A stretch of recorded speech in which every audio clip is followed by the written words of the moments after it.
All right, hello everyone.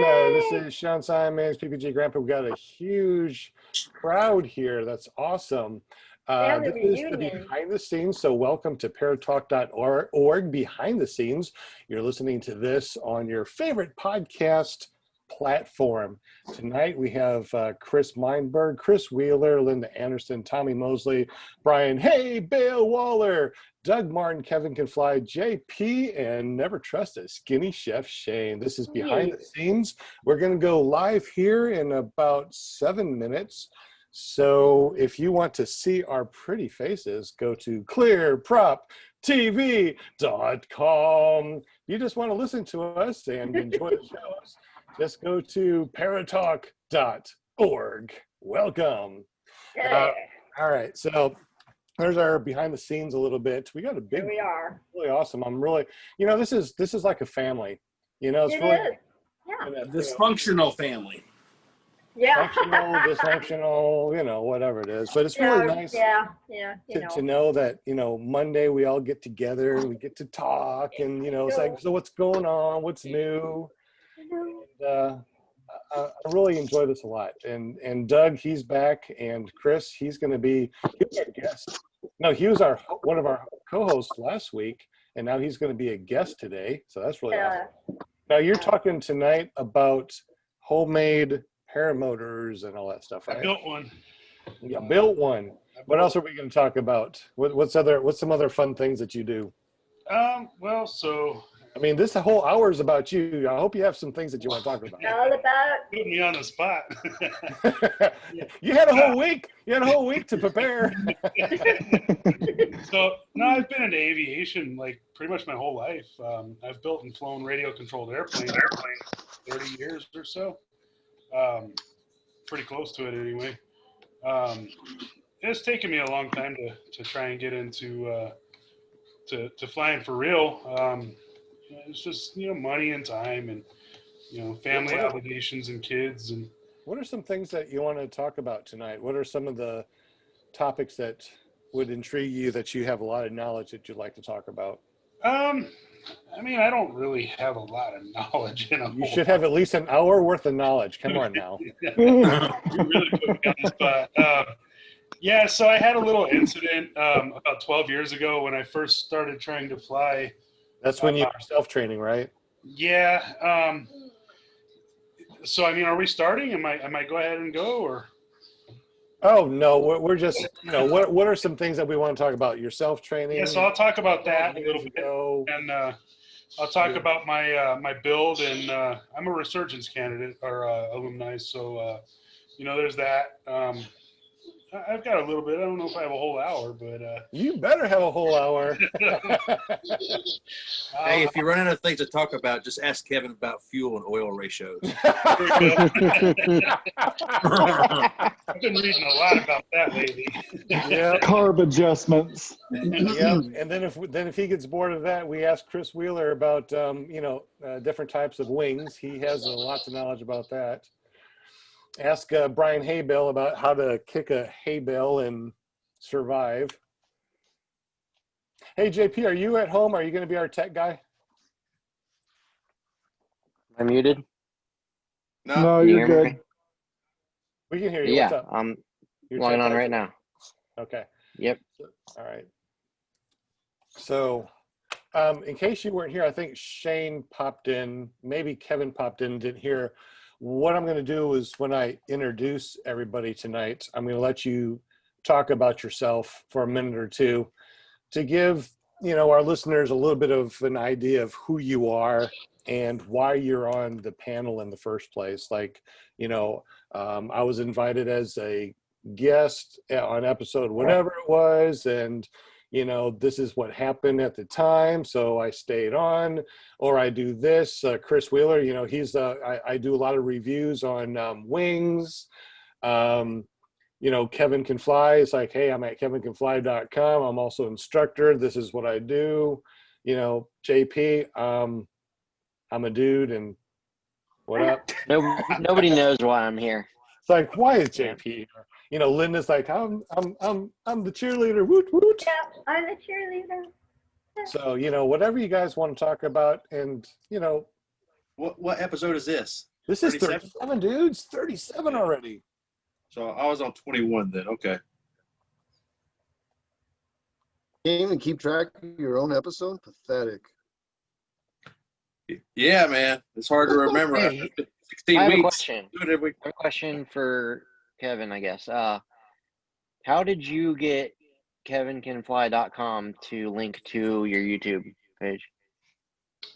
Actually, that's a great answer for my friend Sean there, because Sean is I had actually a feeling you didn't do it. That's why I said for Kevin or for whoever. Not that I don't. No faith. No faith. I have three things in the world that I'm good at doing: being a dad, working on cell phone towers, and flying things. If it's outside of those realms, it's probably not going to be a good answer coming from me other than sarcasm. Okay, more importantly, did you have to pay anything to do that? Pay anything to do what? To get The link to www.kevincanfly.com. Like That was a gift from me to Kevin when we first started hanging out. Huh? When did you guys first start hanging out then? Have I mentioned how your complexion is really cleaned up, Sean? Really good, by the way, tonight. That's because I use a filter just like Skinny Chef does. Okay. Where's the damn filter button? You need to get on a computer, not a phone. Is there a filter button? Yeah, Damn. on the computer. Damn, I'm all about that. Why do you think I look so pretty and stuff? Look at that. Oh, So I just got to look like this the whole time. glowing. Grandpa Damn, is glowing. Hold on, time out real quick. Just to answer your question, Linda, Sean and I have been friends for almost 3 years now. We've become closer friends within the last year. But while I was doing a lot of paragliding, I found Sean's channel as he was just learning and getting into paramotoring. And so I made a lot of what I would hopefully call encouraging comments to hope that would help him along in his progression. And it was always seemed like, polite and good responses in return. And so we always kind of had that YouTube, what do you call it, comments and so forth. There you go. Thank you. We had a YouTube Connect Sean. Connect Sean. Did there. I like that was pretty clever. That was good. And then, and so that connection grew then to being a Facebook connection, as we all do in this friggin' world. And you just start kind of getting to know somebody who you are. And then once we started doing, Sean and I were talking and discussing it on private message, just back and forth, and organically he bought me onto the show with the .com. Well, Not yeah, really. and I wanted to also make sure that that people could go to his YouTube channel, because his YouTube channel is youtube.com/UNLMNOP125 something, right? Because he hasn't changed it to where it's like youtube.com/Kevin Can Fly. So to make it easy for people to find him, you buy the .com from like GoDaddy, kevincanfly.com, forward that to his YouTube channel. That way when you type in Kevin Can Fly, it goes to YouTube channel. Just like my ppggrandpa.com goes to my YouTube channel. Thanks, Sean. And ppgtommy.com. Yeah. We also did PPG Tommy. So anytime that you talk online or do a video, always reference your .com to get more people to come back to your channel. Because Are we live? No, we will be live in a second. All right, let me go ahead and go live. Sorry, We're live on audio. We are not live on YouTube yet. Correct. Let me go ahead and jump on YouTube and make us live and not Memorex. That's how old I am. I remember Memorex as the Memorex. I know. Huh? Hey, Sean, do you live stream it on both of your YouTube channels? No, I just do one, the Sean Symons. Got you. One more thing before you go live on the YouTube. I talked to Mark at Paraswag USA. Yeah. And he has graciously agreed to toss us some t-shirts and some stickers to hand out onto the show. Oh, when will we get the? And when can Awesome. we talk about that? So him and his business partner had an issue with the screen printing service, apparently with all this hurricane stuff that's going on because he's in Texas. Uh-huh. The screen printer got destroyed, flooded, not really sure. No. So his business partner owns his own screen printing machine. So they're currently hand making the shirts in the meantime. Wow. So it's a little bit slow, but it's coming, literally going to be coming all to fruition here within the next couple of weeks. So Did you want I to just talk wanted- about it on live or no? we can. That's why I just wanted to bring it up before we were actually live so we could have this conversation quickly. Okay. When I introduce you and you talk about yourself, you can add something like that too. Okay. Is that okay, Kevin? All right. Here we go in No, live that's fine. on YouTube. Do, do, do, do, do, do, do, do. We are streaming. Is it live yet? Setting up your meeting for YouTube Live. Dun, dun, dun. All right, it looks like we are live. All right, hello everyone. Welcome Yeah. to PPG Grandpa's Paramotor Podcast, AKA, I hear a, oh, I think that's me. I think I, Oh, that was me. My bad. oh, is that you? Okay. I don't know. I always take the blame, you know, it's like in my family, it's like, hey, I'm the guy, I did it. I did something wrong. It's me. You know, happy wife, happy life, right? Welcome everyone. Sean Symons, PPG Grandpa, AKA Clear Prop TV, where everybody gets together Monday. If you're listening to us audio, you're probably listening to us on paratalk.org. If you're watching us, you probably went to clearproptv.com. Today we have a huge panel, and I want you guys to understand and learn about my friends that come here every Monday. So as I'm introducing everyone, they're going to tell us a little bit more about themselves, who they are, even their channel, where they come from, why are they here. So let's go ahead and start off at the very top here, since I'm up at the top. Let's go to Chris Wheeler. My dog is choking. Welcome. Tell us a little bit about yourself, and why are you here? I was a guest on episode 30, I think. I think it was 30.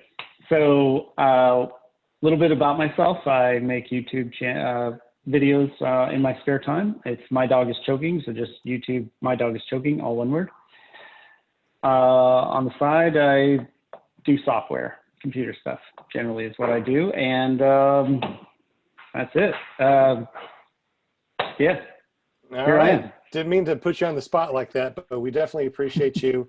I don't remember what episode, but you also do a lot of wing review on your channel, correct? Mm-hmm.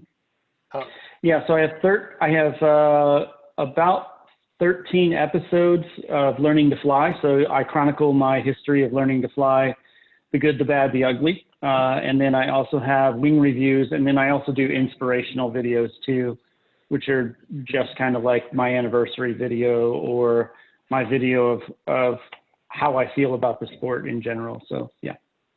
And just so you know, everyone that's watching and listening, all of our links will be down below. I don't know if they are right this second live, but they will be once we go here in just a moment. We also have Linda Anderson. She's always been our cheerleader. So welcome, Linda.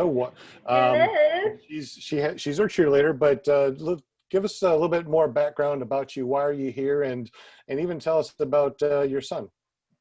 Oh my goodness. I kind of started my journey with you guys probably about a year ago. I'm the paramom of Robert Michaels. He does his talk show, paraglidingtalk.com, on Thursday nights, which is really exciting. And so I started really getting into following his show, and in turn, I don't know, it was kind of like a chain reaction. Then I just kind of found you guys here and there, and then Sean, you invited me to your show. I don't know what show number it was though. Seems like I've been on here forever with you guys, and it's a great ride. I'm like totally enjoying this. And we definitely appreciate you here. Unfortunately, she doesn't fly, but she is really good at giving us like behind the scenes as being a newbie that doesn't fly. So, you know, the more we fly, the more it becomes natural and common to us, and we forget the newbie stuff. So she helps us stay more newbie. Yeah. Now we got Tommy Mosley. He's been flying with me for a while over here locally here in Arkansas. We try to do cross countries and things like that. But Tommy, thank you for being on the show. Give us a little bit of background and let everybody know that when you first met me, I could not kite a darn wing, and you were thinking, oh my God, this guy, I don't know about him. John and I met one day on the training hill, and I'd already had some mountain flights and was waiting to get my motor. And John was very, very new to the sport. And I think the next time I saw him, he had like 400 hours, 4,000 hours. I don't know, something crazy. And I think I'm on the show because every time I'm local, every time I need to fly, there's a group of guys that are flying. But I know Sean's flying every day that's available to fly, so I know he's going to be able to fly anytime I'm going to be able to fly. So, yeah, that's it. On that note, Tommy, if you want to go down to the sod farm, I'm going to be flying tomorrow evening with some friends. So come on over if you want. Yeah, if I can get. I mean, I know that you can't, but you know, I offer. And then of course we have Brian Haybill Waller. He's been on our show for a while now. We met up because something interesting happened to him. Brian, give us a little bit of a background. Why are you on the? Why were you on the show? And well, of course we know why. You're now, because you're awesome. Well, first off, one of the reasons I'm here is I decided to retire early about 3.5 years ago and go chase after my dreams. And I got into paramotoring. I've been traveling the country. And about a year ago, I got into paramotoring. At the beginning of this adventure, my buddy Andy bought me this phone and it's been paying the bill on ever since. And he's like, you know, we know you're going to do some cool things, put some videos up on YouTube. And that's how my YouTube channel got started. So Brian Waller, type that in on YouTube, you'll find me. And of course, I video everything I do now. Got another buddy that gave me a GoPro. And I was flying low across a field, having some fun, doing the classic hay bale slalom, and got too close to one on the left. I see you, Shane. I like your backdrop there, man. But anyway, I got too close to the one on the left, and the last decisions were not the right ones, and I ended up pushing off with my left and turning my foot sideways. So that's how I got started. Y'all interviewed me. I appreciate that. I think that was episode 21, and I guess you can't get rid of me. I just keep coming back. I'm glad that you're back, and just like always, kick your foot up so we can see your foot. That seems to be a thing now. And he's frozen.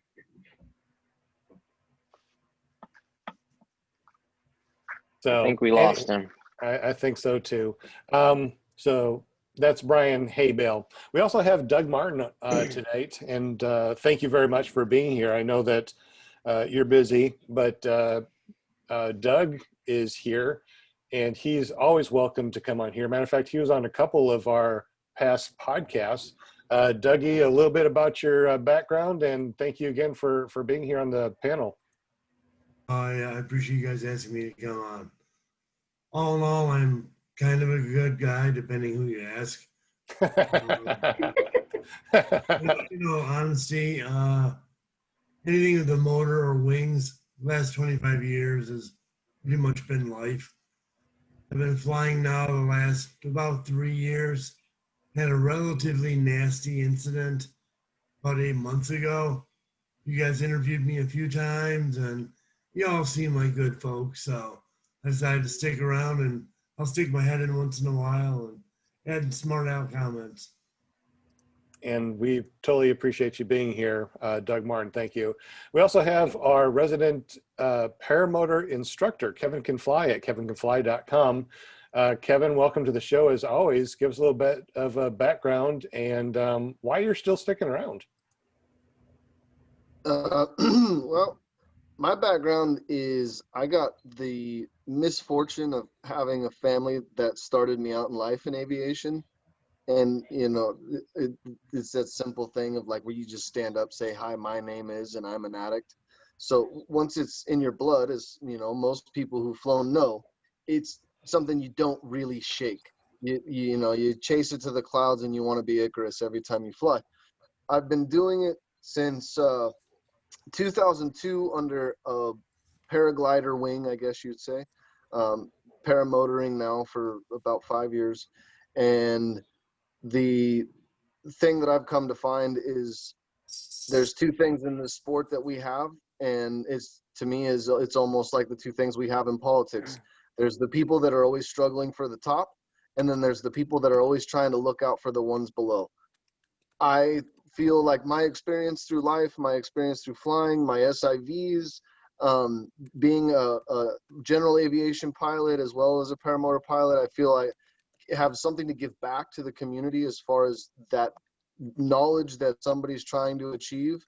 And I'm happy to share it. And I think this show is a great platform. I think we talk about very relevant topics. I think the guests we have, including Brian and Doug, you know, Chris today, you know, some great topics that come up, some great information. And, you know, the saying goes, more heads is better than one. I think as we work through this and discuss this, different issues and different topics, it brings us all to some enlightenment and helps everybody be a happier, safer pilot. And at the end of the day, we all want to be happy. We all want to enjoy flying. So the more knowledge we have, the more question marks we check off. And the more question marks we check off, the more prepared we are for the fun when it comes. Exactly. Couldn't have said it better myself. That's Kevin at kevincanfly.com. Now we have JP. He has been here for a while, and he's always been our technical guy. He's also thrown a reserve in real life, not at SIV, and he has a lot of good stories to tell. So JP, who are you? A little bit of your background, and why are you still here? I guess you like us. I am JP Tulo. I'm still here because you can't get rid of me. I am what you call a para junkie. I can't get enough powered paragliding, you name it. You'll see me in the rooms on, you know, every show, every night of the week if I, you know, have time. Trainer. Show. I just can't get enough. I love this stuff, man. Ever since I found it about 1.5 years ago. It's every chance I get. So, tell us a little bit about that. Reserve you had to throw. About 30 hours in, I learned about the importance of pre-flight, I guess you could say.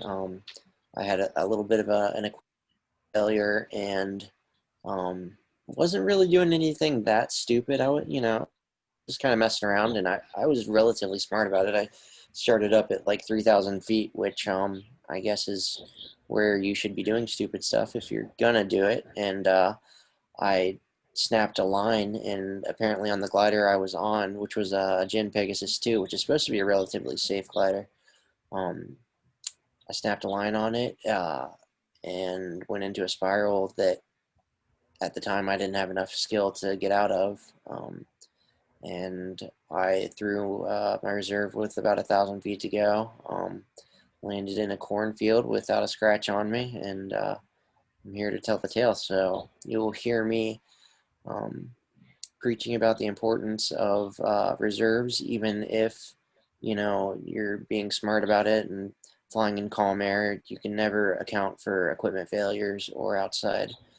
I always mention the guy that got hit by a freaking eagle and tangled in his lines. You know, you never know when something outside of your control is going to happen. So I'm always pushing the importance of a reserve or floats or, you know, a backup plan, if you will, because what we're doing is inherently dangerous. It can be dangerous. It can also be very safe, and you can stack the deck in your favor if you're smart about it. So I don't know. I just think that's an important way to look at it.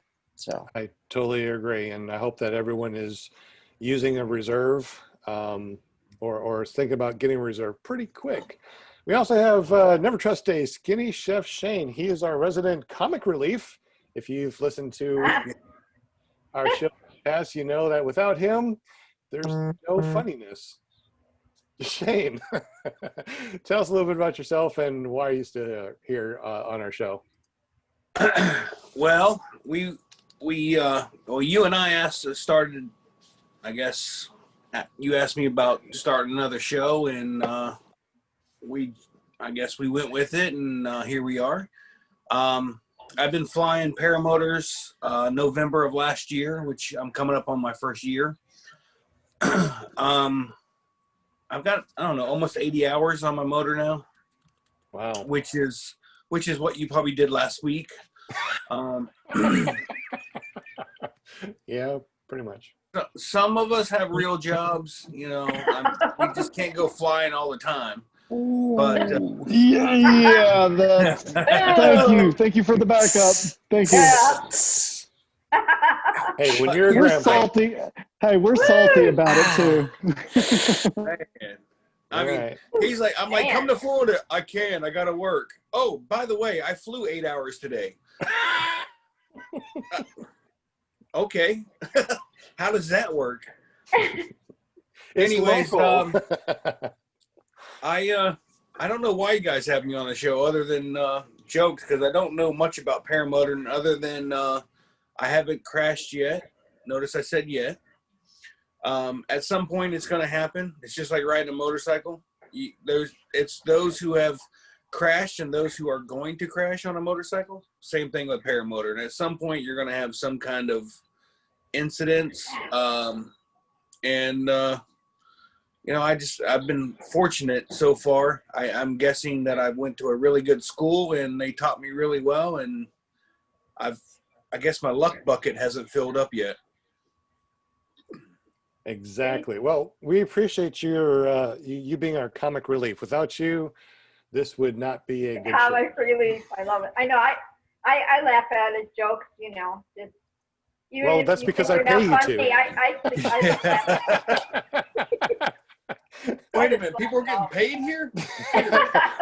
Everybody gets paid to laugh at your jokes to make you feel better. Hey, we got Brandon on here. Brandon what's up, everyone? For a while, so I'm glad that you are here, so you can tell us a little bit about yourself. And I'm glad you made it back, but why are you here? So, Brandon, who are you and why are you here? My name is Brandon Rucci. I'm a fellow paramotor pilot. I learned last year around probably July. Got right around 60 flights in, and my first time coming in on this show was because I destroyed my prop. I gave the what would you call it? The motor a little bit too early. Gave the throttle a little bit too early, and clipped in what do you call it? The arm of my paramotor, and my prop struck it. As JP, I believe, is pulling up right now. Yeah, and I also see that you haven't been watching all of his videos. Wait a minute, you've done pretty good, but you need to watch more of his videos, apparently, JP. He comments. And Brandon, didn't you just post something? You posted a it was a TikTok or it was a Instagram, and you posted it on Facebook. Yeah, so I just made that today. Cool. Thank you. No, I put a little bit of work on there. It was for TikTok and Instagram, but for some reason I'm not good with TikTok. I post a couple random videos and they get maybe 2 views. So it hurts to see that. So I'll put it on because there was a couple paramotor clips on there today. So I figured I'd put it in the paramotor chat. Yeah. Yeah, it was pretty good. Definitely check it out, guys. I'm putting links down below as we get the chance. And now I got everybody, right? Everybody's changed. Everybody's moved around. I think I got everybody. Now we get to our guest, which was our co-host last week. We got Chris Mineburg. Tonight we're going to chat with him. But before we chat with him, we got to find out who he is. Chris, who are you? And tell us a little bit about your background. Well, my name is Chris Mineburg. I'm a truck driver in Tucson, Arizona. I am an Army veteran. Yeah, I'm an Army vet. I spent 6 years in the Army from 2005 to 2010, early 05 to late 10. I was a truck driver in the Army as well, which, you know, at the time when I was in, I spent 15 months in Iraq in 07, 08. It was considered one of the more dangerous MOSs because of all the roadside bombs and IEDs and whatnot, which there was lots of that, and I developed PTSD from it pretty severely. So anyway, to start from the beginning, I've been into aviation pretty much my entire life.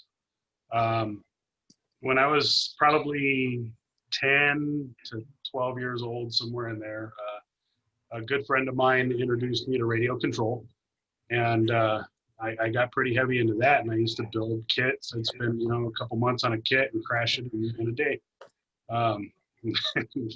That went on and on for years. My dad was a private pilot. He had a V-tail Beach Bonanza.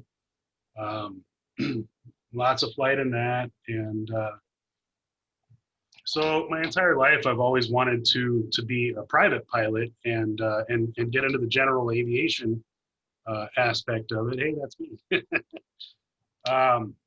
All right, guys, real quick, there's 12 subscribers on his channel. Please go to his channel. I want to see more than 12, please. It's pretty new.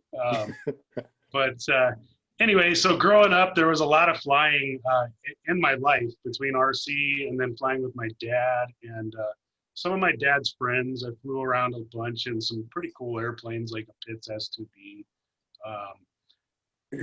Citabria one time, and cool stuff. And then so growing up, my life goal was always to be a pilot. By the time I was an adult, I didn't make the best choices in life, so I ended up joining the Army instead of going to college. That was last weekend. I went into the Marine Corps instead of going to college. I understand you. I hear you. And thank you for your service, sir. And you as well. Yes, thank you. No, thanks. So anyway, when I was probably around 20, I would have been about 28 or so. Right after I came back from Iraq, I had a little bit of deployment money and went and started taking flight lessons, and I got about 23, 24 hours in Cessnas towards my private. So this is your general aviation. This is before paramotors, right? Way before paramotors, okay. Yeah. So I got about 20 something hours, and I kind of ran out of money at that point. And my instructor told me, he's like, your next flight is going to be a solo, so you need to have insurance and you need to have your medical. And I just didn't have the money for that at the time. So I put it to the side. And then for whatever reason, I came across paragliding on YouTube, which was kind of new back at that time. This was around 2009 or so, 2008, 2009. So I was like, that's cool, I can do that. So I jumped on eBay like everybody, and first thing I did, I went ahead and bought a wing. Knew nothing about it. So I bought a Gen Zoom, a 2006 Gen Zoom, which was just a couple years old at the time. And it was because this was what year that you bought it? 2008 or 2009. Okay. Yeah. So when I got it, it was pretty crispy. In fact, it's in my garage right now. It's still pretty crispy. Wow. But anyway, so I ended up meeting a guy I was stationed in El Paso, Texas at Fort Bliss. I met a guy out there named Tad Robinson, who was an instructor for both free flight and motors. But at the time, I'm like, I can't afford a motor. And I've got this wing. So I was like, let's do free flight. So I paid him some money and talked him into, he had a fan. So I had him pull me up a couple of times. I never disconnected. It was just straight line up 50 feet and glide down. And I'm like, cool, I know everything at this point. So then a buddy showed up in Texas and with a pickup truck, and I was like, hey, I've got a bunch of 550 cords, so let's go tie it to the back of your truck and pull me up and see what happens. I can do this. And that was a pretty big mistake. So anyway, I was like, these things fly at like 20 miles an hour. It's a diesel pickup. I'm like, don't give it a whole lot of gas. So the first thing you do is you step on the gas, and I get up about 100 feet, and the tow line snapped. I pendulumed back, immediately did a full frontal collapse. And I was close enough to the ground to see it coming, but high enough for it to hurt. And I panicked and pulled my hands straight down to my sides to brace for impact, which put me into a parachutal stall. I came down from probably 80 to 100 feet, parachutal. Thankfully, it was over a sand dune, and I had an airbag harness, and I really didn't get hurt. But it scared me out of it for quite some time. And in fact, until recently, it pretty much, I'm like, you know what, this isn't for me. So from, you know, that time, that was about 09 or so until this year, it's never left my mind. Paramotoring and paragliding has always been in the back of my mind. But I was just scared of it. I was really scared. So fast forward to now, the beginning of this year, I'm like, you know what, I need to do something. I'm 39, I'm about to turn 40. If I don't do something now, I'm gonna regret it for the rest of my life. So I was like, you know what, all right, let's go ahead. And at the beginning, I was like, you know what, I'm gonna get my tax return. I'm gonna go ahead and finish my private pilot's license. That was my original plan. So I went and did a flight out at a local field here and started talking to an instructor and started talking to some other people. And like I said, I have severe PTSD. I did not realize at the time that PTSD is considered a mental illness and prohibits me from ever obtaining a pilot's license. Oh, I did not know that. Yeah, I cannot get a medical whatsoever, period, end of story. So that really put me down. I kind of went into some depression with that, and I'm like, you know what, this really sucks. You know, it's like, this is what I've always wanted to do. I'm at a point where I can do it, but now I can't again. Right. So, like I said, the whole time, paragliders have always been in the back of my mind. I'm like, you know what, I don't need a medical for that. It's an ultralight. So I was like, all right, you know what? It's the next best thing. That was kind of my thing at the time. I was like, it's the next best thing, which was totally wrong. So I decided, you know what? I'm going to use that money that I got from my tax return and the stimulus check. And I'm going to go ahead and buy a motor. I'm trying to explain something to somebody, and I just don't. Sorry. Oh. So I decided to buy a motor and a wing. I got both for a pretty good price. My motor was a demo model from a company, a pretty big online company. I don't know if it's okay to put out a name, but I personally don't care what you say. yeah, so I got it from Glider Sports. It was last year's demo model. So it's a brand new engine with no warranty at a major discount. So I ended up getting my motor for, I want to say like 1,800 roughly, somewhere around there. And brand new engine, just no warranty. So it's a Vitarazi Moster 185, my 19. And I ended up getting a wing off of Facebook Marketplace, which was, it's a brand new wing. The guy apparently bought it up in Canada and hurt his shoulder in an unrelated incident and never flew it. And I got that for about $2,200. And I was pretty worried about that purchase, but it turned out it was what it was. It seems like it was what it was advertised as. What wing did you get, Chris?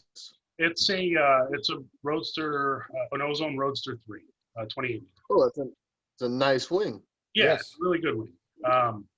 So I still, like I said, I've still got that Gin Zoom sitting in the garage. And at first I was planning on using that to fly with. I'm glad I didn't. Some people talked me out of it, and that's probably a good choice. So we got that. Some of us got that stimulus check, and that's what bought my wing. Well, one of the things that you also were talking about too is that you decided that you were going to build your own paramotor. Yeah, so I was just getting to that. I did actually build my own paramotor. So I basically started, I'm pretty much tapped out with money as far as after the wing purchase and the engine purchase. So I've got some tools, and I'm pretty handy with YouTube. You can pretty much learn how to do anything. So I taught myself how to TIG weld, and I bought a TIG welder. Wow. Yeah, so I built a frame. I basically downloaded a bunch of pictures, and watched a bunch of videos, got a ton of information out of the, I can't remember the guy's name from Scout, but he put a ton of videos up pretty much explaining. From Miro? I'm sorry? Miro? Yes, yeah. Miroslav? Yeah, exactly. So I got a ton of information from him. I bought the PPG Bible and got a ton of information out of that. And I basically just started reading everything I could possibly find about paramotor design.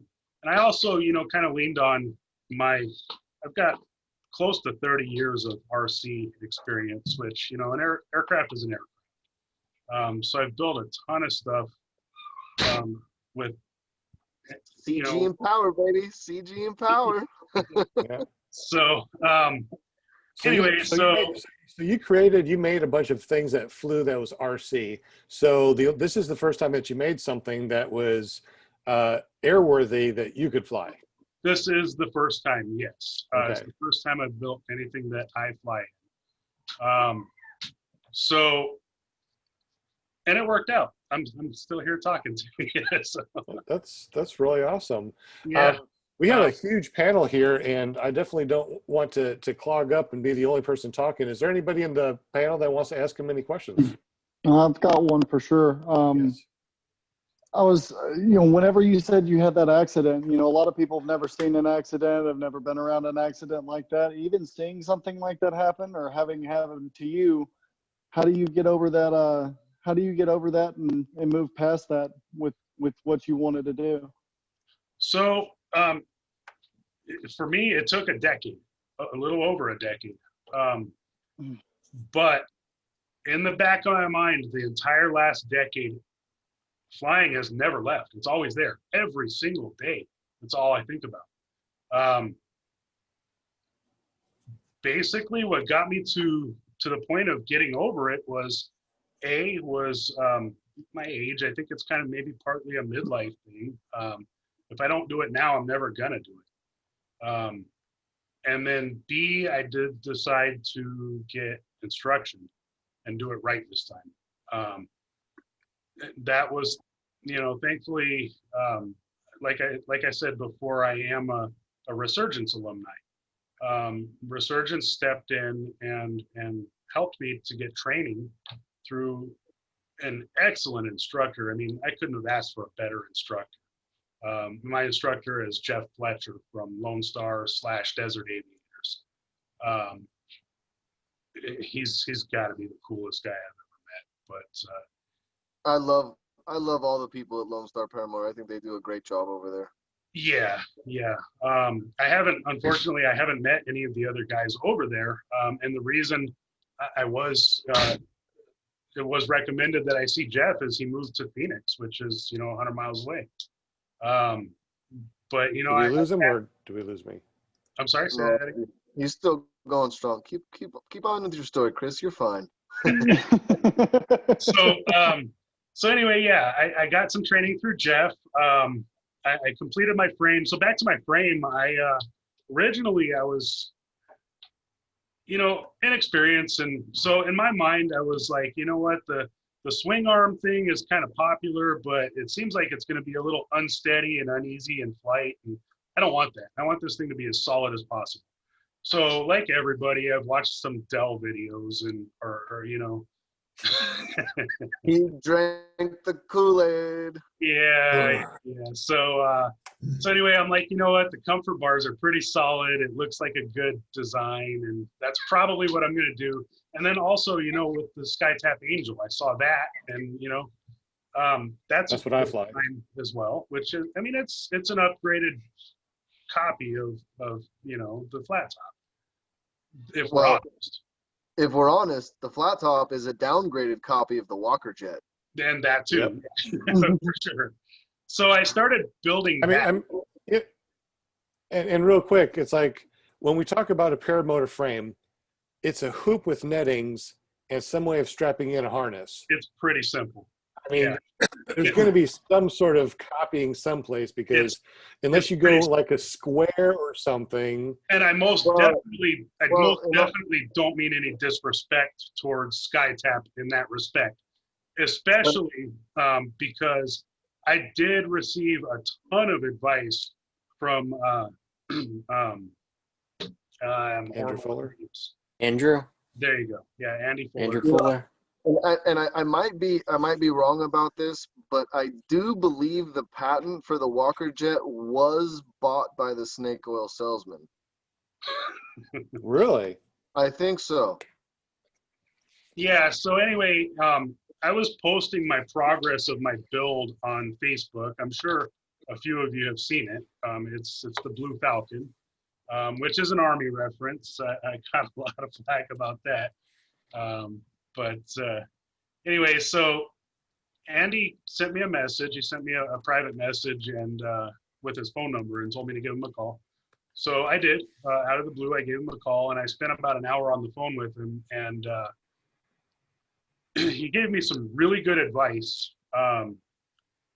as well as sending me some components to help complete my frame. But one of the biggest piece of advice he told me was, and now that I've got some experience, is absolutely right. He said, you know, he likes the comfort bar design, but he basically said you have to have a really strong frame to be able to handle it. He said, with the way your frame looks, you might get 2 or 3 flights before your comfort bars start to bend out, and that's my frame. Before your comfort bars start to bend out. And so he's like, you know what, your best bet with your design is to just go ahead and buy some swing arms from somebody and throw them on there. And that's exactly what I ended up doing. And it turned out well. I bought some Minari swing arms. It looks really pretty. Thank you. I bought some Minari swing arms off of eBay and threw them on there, and they're holding up pretty well. I'm about 260 pounds. So at first I wasn't sure they could hold my weight because they're kind of thin, but they seem to be doing just fine.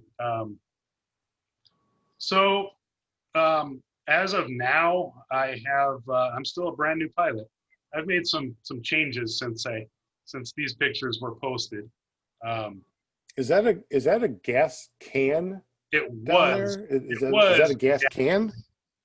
Now I have an actual clear fuel tank. Whatever works, man. Whatever works. You know what? In all fairness, I've seen actually fields in Thailand that use literally a Sprite 2-liter bottle as the fuel container. At least he's not using a plastic grocery bag. For years and years. Soda bottles. Well, you know, it works if you put the grocery bag in a basket, a wicker basket. So yeah. If you made that gas can where it was detachable, it'd be really easy to pull up to or fly into a gas station. Right. No, that's the thing. I have actually replaced that with an actual gas tank. That's clear. It's 2.5 gallons. Ooh, Kevin would like that throttle. Yeah, so that's been replaced as well. I was trying to be cheap with that too. Everything about it was, I want to make this thing as cheap as I possibly can and get it flying. That looks like an actual bike handle. Yeah, it does. Like a handlebar. You cut a handlebar in half. It's actually a piece of aluminum tubing with a bicycle brake on it, more or less. How did that work? It looks like it worked pretty well. It worked fine. That's what I build mine out of, Sean. I just use carbon tube instead of aluminum tube.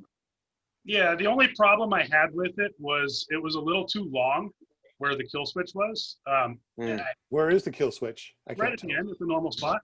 Yeah, and it was actually a computer, a PC power button that I bought off of. So the problem I kept having was every time I would move that thing or even look at it, I'd bump the kill switch. That looks like you used rivets and strung your line like the SkyTap Angel. Yeah, so that was that netting is all that came directly from Andy Fuller, Okay. and the rivets as well, for that fact. He sent me that. He gave me a ton of advice on where to place them and how to do them. It's 500 test pound Kevlar line, just like the SkyTap. And he sent me a ton of that line and the rivets, and it worked out well. I couldn't be happier with that netting material. What is the name of your motor or your frame? I'm calling it the Blue Falcon. The Blue Falcon. We need to set up a GoFundMe and get this rolling off the line. That's pretty cool, man. So is that all made out of 6061? It is. It's actually 6063, which is a slightly cheaper but almost identical version of aluminum. Okay. In fact, most tubing is in fact 6063. But yeah, it's pretty much the same thing. But yeah, it's all aircraft grade aluminum. What harness is this? It's an APCO SLT harness, which is, I mean, that's, so kind of my thing was, you know, I'm going to build everything I can, but anything that might kill me, I'm going to buy. Exactly. So the harness, I wasn't going to attempt that. I'm really happy with that harness. It's got a safety strap that connects directly from the carabiner through the harness to the other carabiner. So if any of my frame fails, I'm not going to fall to my death. Good, I like that. So yeah, I mean, it's like I said from the beginning. It's so I actually did make a change from there. Everybody, I caught a lot of flack about the carabiner being directly through the shackle, metal on metal and whatnot. Until I realized that the harness is actually designed to be an intermediate. It's got a loop on both ends to connect from the shackle to the carabiner, which is how it is now. And I've got the retainers on the shackles as well, the key rings and whatnot. Those guys right there. Yeah, exactly. What does that thing weigh? It came up to 54 pounds, empty without my reserve on it. Not bad. Yeah. That's like almost air conception weight. Yeah, that's really good. It turned out well. I mean, it's kind of hobbled together, but so I've got about probably 15 flights on it now. In fact, I just flew yesterday morning with it, and I've made a lot of adjustments. I put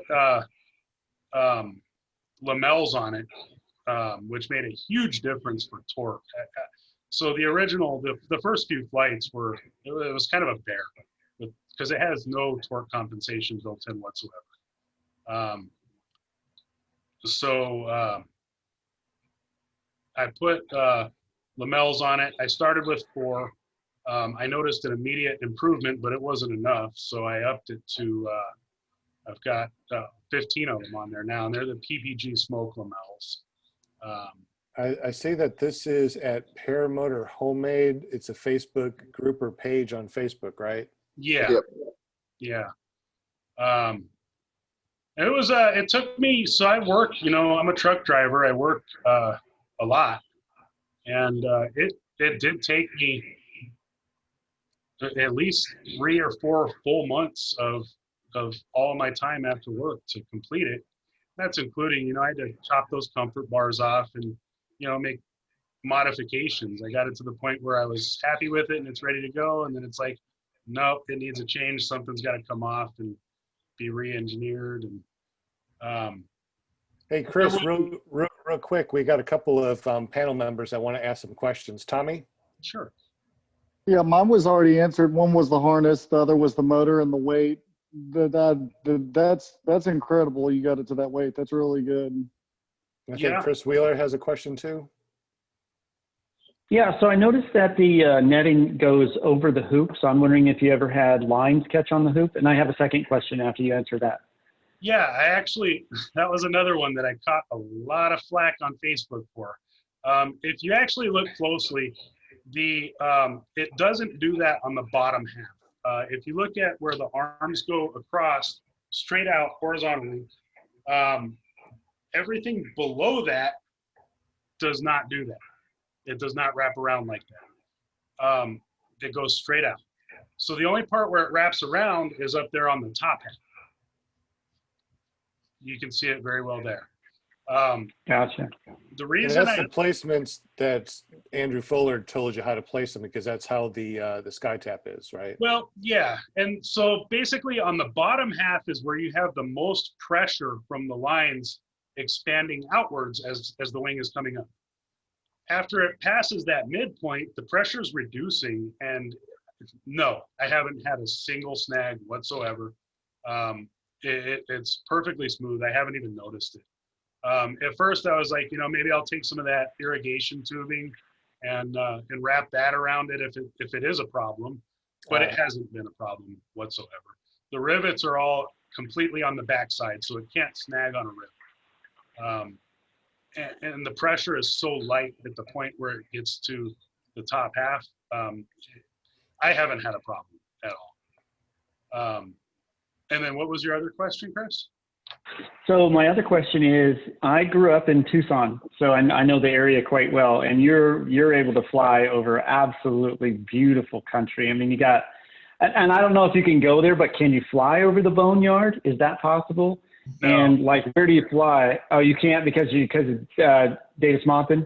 No, well, Davis-Monthan and TIA, it's Class C, yeah. Yeah. Okay, gotcha. Okay. So where do you go? Do you go out to Oro Valley, or do you go closer to Sabino Canyon, or where can you go around there? And can I come fly with you? Because I've got plenty of reason to come to Tucson. So let me know if I can come fly with you. I'll start with the second one. Hell yeah, I would love to have you here. That'd be awesome. Most definitely, without a doubt. So where I have been flying, I did my training up in Santan, which is kind of south of Mesa, between Coolidge and Mesa. So it was, wake up at 2 a.m., drive, because I did my training on the weekends. So it was drive, an hour and a half to an hour, 45 minutes to get there. Train, fly for an hour or two, because it was middle of summer, hour or two, and then drive back. That sucked. So I live on the east side of Tucson, and I mentioned that I fly radio control. So I'm a member of the Tucson Radio Control Club on the corner of Houghton and Valencia. It's been there for years and years and years. It's a big club. I live 10 minutes away from that. Well, directly behind that, if you're familiar with Tucson, is the old drag strip from back in the 60s and 70s. Yeah. Yep. Yeah. That's where I've been flying from, the old drag strip. There's a little clearing that's a little bit smaller than a football field, but it's completely surrounded by cholla cactus, but it's 10 minutes away. So that's where my flight's from. I keep trying to, I keep telling myself I'm gonna go hit up the ring cons. I want to go fly over the ring cons, but every time I chicken out, I'll hit a little bit of turbulence over the Pantano Wash, and it's like, no, not gonna happen, not today. But we have to do Sabino Canyon. We have to. I grew up at Tanque Verde and Tanque Verde Loop, if you know that area. Absolutely. Right. Yeah. So yeah, we have to do it. We have to do it. I'm gonna set a date with you. Yeah, for sure. I'm absolutely down. Yeah, this is the little spot that I've been flying from. In fact, I think that was my Saturday flight this past weekend. It's a tiny little spot, and if you have an engine out, it's gonna hurt. But I mean, it's a good little spot. It works. There it is. That's it. That's what I'm flying from. And there's the old drag strip. If you are listening to this podcast, please go over to clearproptv.com. Take a look and see what's going on over here. We're looking at his footage from Chris's YouTube right now. Hey, by the way, Chris, how many subscribers did you have when we first started? I want to say 12. You're up to 20. Oh man, thank you. Yeah, it's a brand new YouTube channel. I'm brand new to paramotoring, and every paramotor pilot has to have a YouTube channel. So absolutely. Yeah. Like any fish story, if you didn't get a picture, it didn't happen. Exactly. Yeah, I mean, it's the coolest thing in the world. I'll be honest. like I said from the very beginning, I really wanted to fly, general aviation. That was what my heart was set on. Once I decided that that's not going to happen and I'm going to fall back on PPG, it's really changed my life. I mean, I'm so glad that I did go back to PPG, because it's 100 times better than flying around a Cessna. That's boring. I mean, it's fun, but it's like, compared to this, how else can you run into the sky like Superman? I think general aviation is, I want to get from point A to point B a little bit faster than a car. Yeah. And air motors, it's an adventure. Exactly. And I mean, Well, you look around, all you see is your feet and your hands, and that's it. I've got 2 cents to add to this, considering I've got my accomplishments in both sides. And I'll say that when it comes to flying a Cessna or a Cherokee, something like that, the ability to fly the aircraft is a whole different experience. You sometimes, but not always, feel as if you're connected to the aircraft. It more feels like you're manipulating a machine. Yeah. And then secondarily, the rules and regulations that you have to follow are very strict checklists, very strict procedures, very strict language, depending on what airspace, whether it's a Charlie or a Delta, depending on the regulations of the aircraft. Does it have a mode C transponder? I mean, there's so many more facets to general aviation, just as in general, where in paramotors, the only real facet you have to deal with is airspace, weather, and your own mental status. Mm-hmm. And that last one, I think, is one of the most important things, because when you get into a Cessna or something, and we talk about it, like when you do your instruction, you hear your instructor talk a lot about the airplane getting ahead of you, and how you have to do a lot of work to make sure that the airplane doesn't get ahead of you. With paramotoring, you feel, it's the definition of flying through your butt. Yeah. And you don't necessarily let the glider get ahead of you, because it really is the definition of connected to you. And I just think that freedom of flight really is more of a connection with how we feel when we go into the air, more so than the craft that we're connected to. I completely agree with that. I've kind of compared it myself to the difference between riding a Harley or a dirt bike. It's so the thing that kind of, my first flight, the thing that still sticks in my mind today that really threw me off was how you can feel each individual part of the wing move as you fly through turbulence. Mm-hmm. From one side to the other. You don't feel that in an airplane. It's just a bump. Yeah. It's the weirdest thing ever. And I've flown a lot of different, so I've got a really good friend that flies sailplanes out here in Tucson as well. And I've gone for a bunch of flights with him, and that's a pretty unique type of flying as well. It's awesome, but it does not compare. JP's on drugs. What's that? JP's on drugs. I broke the channel, guys. JP broke what's the going internet. on here? You got fact checked by Facebook, is what happened. Here we go. This is what I meant to put on. Yeah, just paramotoring really is the best thing ever. There's nothing like it. Look how cool that is. Like, man, yeah. Look at that. It doesn't get any cooler than that right there. It really doesn't. Hey, JP, you got your hand. You got your hand raised. You got your hand raised on purpose? I do. Because Bill H from the chat wanted a question. He wanted to ask if you ever thought about building a trike. Yeah, I have. Trikes are cool. I just don't think it would compare at this point. At some point in my life, I've heard it said, time and time again, and it's probably true. We're all one crash away from being a trike flyer. That's real. That's reality. And we're all getting, well, I'm about to turn 40. We're all getting. To be so young. Oh my God, he makes himself sound like he's. To be so young. I would love to be turning 40. I think the grand old dirt bike saying works perfect for paramotoring. Yeah. When you're young, it's all fun, and with age comes a cage. That's, I mean, we're all going to get older, and we're all going to end up flying a trike or not flying. So, but for now, I don't think anything compares to foot launch. There's nothing like running into the sky like Superman. Exactly. And it doesn't even matter. I just like the looks I get when I pull up to a red light and people look at the back of my car like, what are you trying to do? Improve your top 10 times or something? Like, I mean, and the thing is too, I'm not going to fly from that little site that I'm flying from with a trike. It's just not going to happen. And that's the cool thing that I really like. I mean, with foot launch, you can find little spots on the top of a mountain. It's like the ultimate bush flying in a way, if you want it to be. I'm not there yet, but that's my goal. That's what I'm trying to get towards, is to be able to fly up in the mountains and whatnot. So as an instructor, I You'll always be right tell my there. students, I say, what I like to see them do is 1%. Dinner is ready. Every time they go fly, 1% better. Whether it's 1% better mentally or 1% better physically, if you're improving 1%, then that means after you do 100 flights, you will be 100% better than you were 100 flights ago. Brandon has to go. I have to get out of here, guys. So thank you, Are you Brandon, coming back, Brandon? Or are you leaving now? Are you leaving the building? I'll probably be gone because I got work tomorrow, so I gotta get a little bit of Oh, rest. But yes. Well, thank you for jumping on. no, thank you guys for having me. I'll be back on here again though. All right. Hey, if you guys get a chance, check out Rucci Flies. This guy makes Definitely some check really it good out. videos.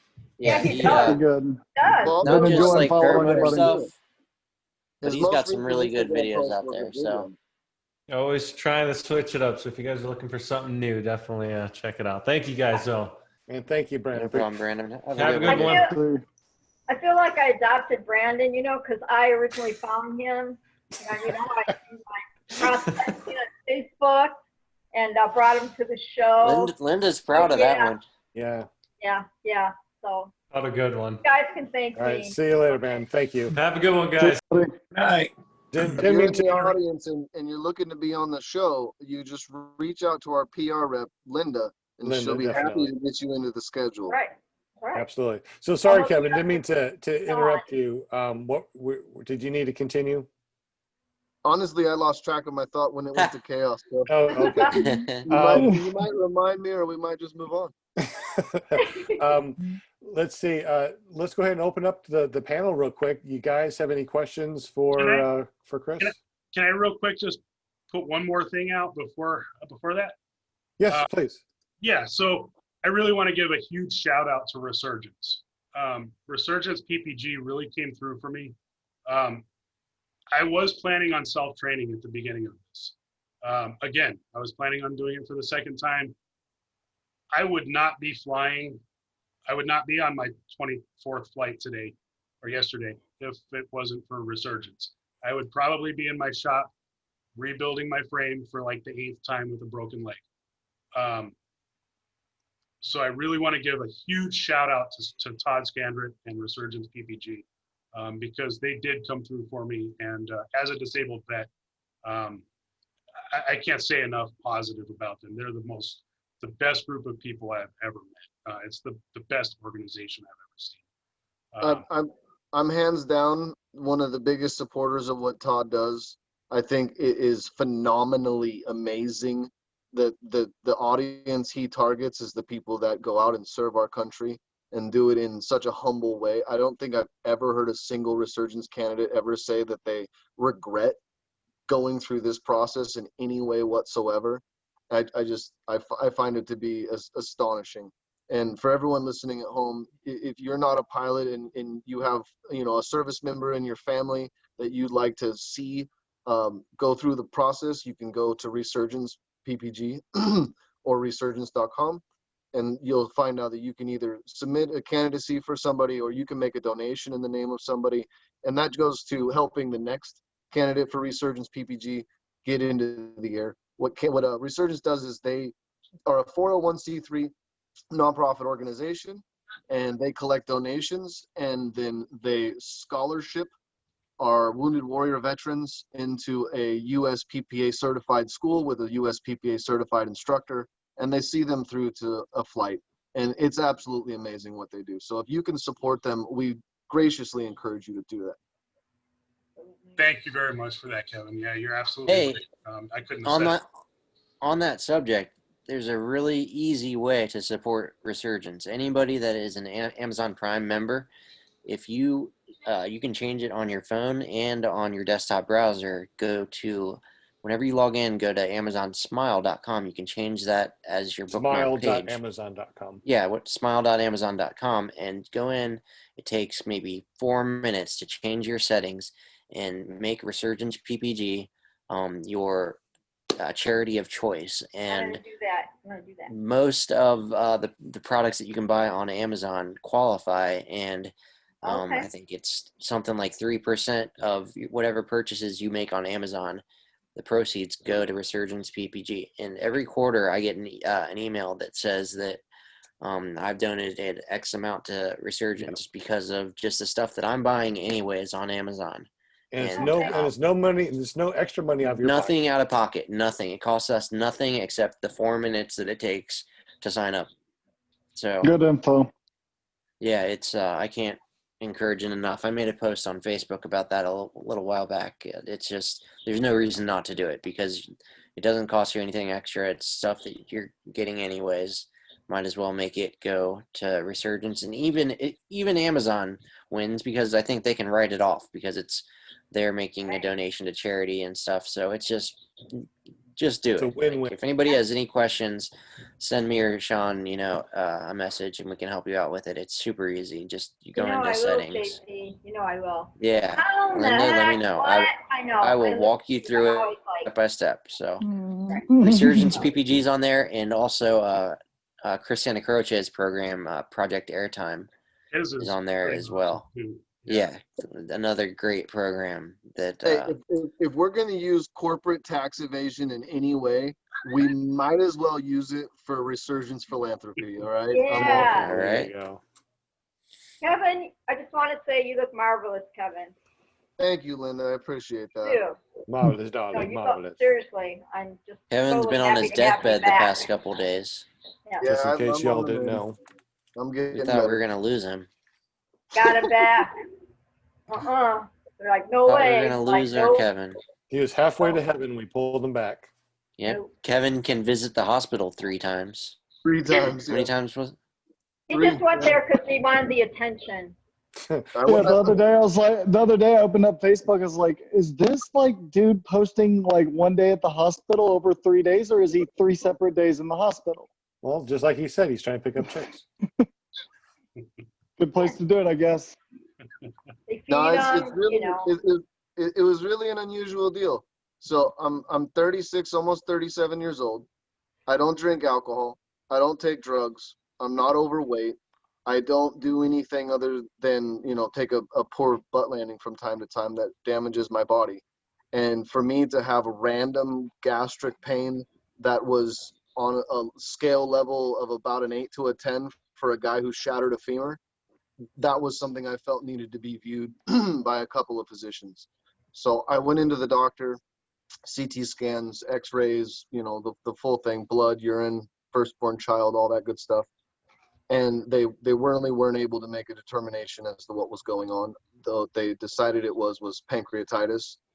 And so for the last almost 2 weeks now, I've been on absolute bed rest, clear fluids, and in and out of the emergency room with repeat visits to make sure that things are not progressing and getting worse. And I'm happy to say that today's the first day that I've started on a uphill recovery where I'm no longer taking narcotic medications and I'm able to subside my pain naturally. Awesome. No more narcotics, darn. Yep. I don't like them. I don't like the way they make me feel. I don't like taking drugs. Anything that makes me feel like I don't have control of my own What? body. Whoa. What? Wait, back up. Can you say that again? Because I used the I think very I must have pharmaceutical word. misunderstood you there. You're not supposed to lie. Come on. Hey. Way to go, Pinocchio. Cannabis for me is an herbal remedy. It is not a drug. Cannabis is not a drug. Hey, no more than a cigarette anyway. Hey, Chris, Well- I want to give you the heads up real quick. Brady Smith, he flies out of Flagstaff. So you might want to, you know, message him sometime or whatever. That's Find some little places to fly out there, out That's here, one of I those- should say. that's one of those spots I definitely want to hit up. Yes, yeah, I really need to get my bump tolerance up first. yeah. He was on our show a while back. So I just messaged him, see what he was doing, but he hasn't messaged me back. Maybe he's flying or finished flying or what. I think he just flew like 5 days ago. So yeah, he's a really cool guy. So Yeah, so like I'm at a point right now, I've got 23 or 24 flights. So I'm brand new. Every time I feel a little bump, it makes me want to land right now. So I have to work on that. Flagstaff being as mountainous and valleys and hills, and it's going to have a lot of bumps. So that will definitely happen in the future. But So maybe- Chris, oh no, I want to point out to you that Flagstaff being a mountainous area, especially towards the winter months, will have a lot less thermic activity and more ridge activity than your flatland desert will. Your flatland desert's going to absorb that heat, and then it's going to start popping off what we call bubble lift. So in the wintertime, you don't get concentric thermals. What you get is pockets of heat that then break off and they go up.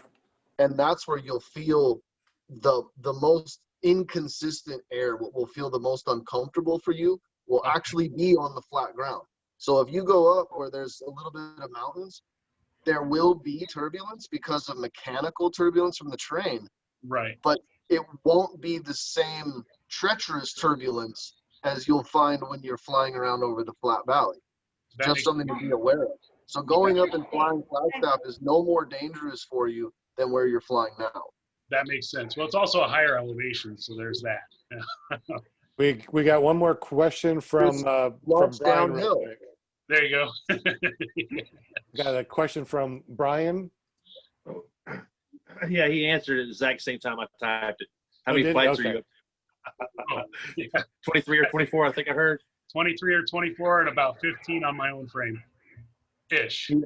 He just So- finished the first case of Coors.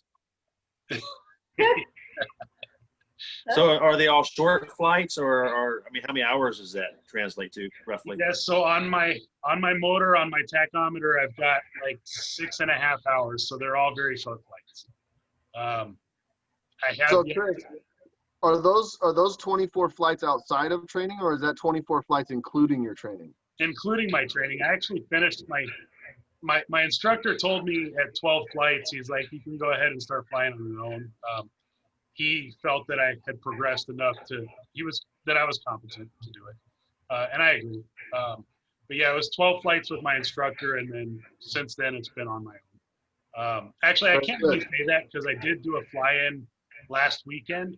A little short, it was the Wilcox Playa fly-in that you guys just saw the video. He was there for that, so I don't know if that counts, but I did get 7 or 8 flights on that as well. We just call that a supervised flight is all. Yeah, I'll go with that. If he wasn't on the radio talking you through the maneuvers, it's just No. a supervised flight. Yeah, he was actually he was wingtip bumping me and all that Oh yeah. stuff. So yeah. Unfortunately, it's after 8 o'clock, and some people have to go. I think Tommy has to go. So farewell, Mr. Tommy. We appreciate you being on here. See you guys. It was nice talking with you. Thanks for all the information. It was really cool talking with you guys. Thanks, Hey Tom. Tommy, send me a PM. I can get you a stellar deal on a new rag if you're looking for one. Ooh, I like that idea. Yeah, definitely. I'll hit you up for sure. Like good deal for a top quality product. That's what I'm looking for. That's what I'm looking for. A top quality used product. Like somebody kited it and didn't like it. Well, hit me up. We'll talk shop and figure something out. I got a range of things I could hook you up with. Appreciate it, buddy. We're going to go ahead and open up everything. I got the Zoom information in the chat. So if you want to join us and chat with Chris or any of us, definitely jump on. Chris Wheeler has a question. I'm sorry, did you say you had another question? Yeah, Chris Wheeler has a question. Yeah. So what wing are you on, and what size? I'm on a Ozone Roadster 3, 28 meter. And in fact, you know, I didn't even say, so I was pretty excited when Sean sent me a friend request on Facebook. Reason being is, as a truck driver, I have a lot of idle time during the day to listen to podcasts, which I do pretty much all day, every day while I'm working. And this podcast is one of the ones that I've been listening to since it started. And I usually listen to it on Tuesday morning. So I am drinking a Hop Knot IPA, or 7, but.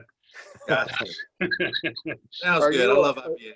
We have a private chat, and I was just asking what kind of beer is Chris drinking. Yeah. For those of you that are Chris, listening to us. Are you a long haul, short haul, or route driver? No, I'm a local driver. I deliver cinder block for the company that manufactures it here in Tucson, so construction materials. Right on.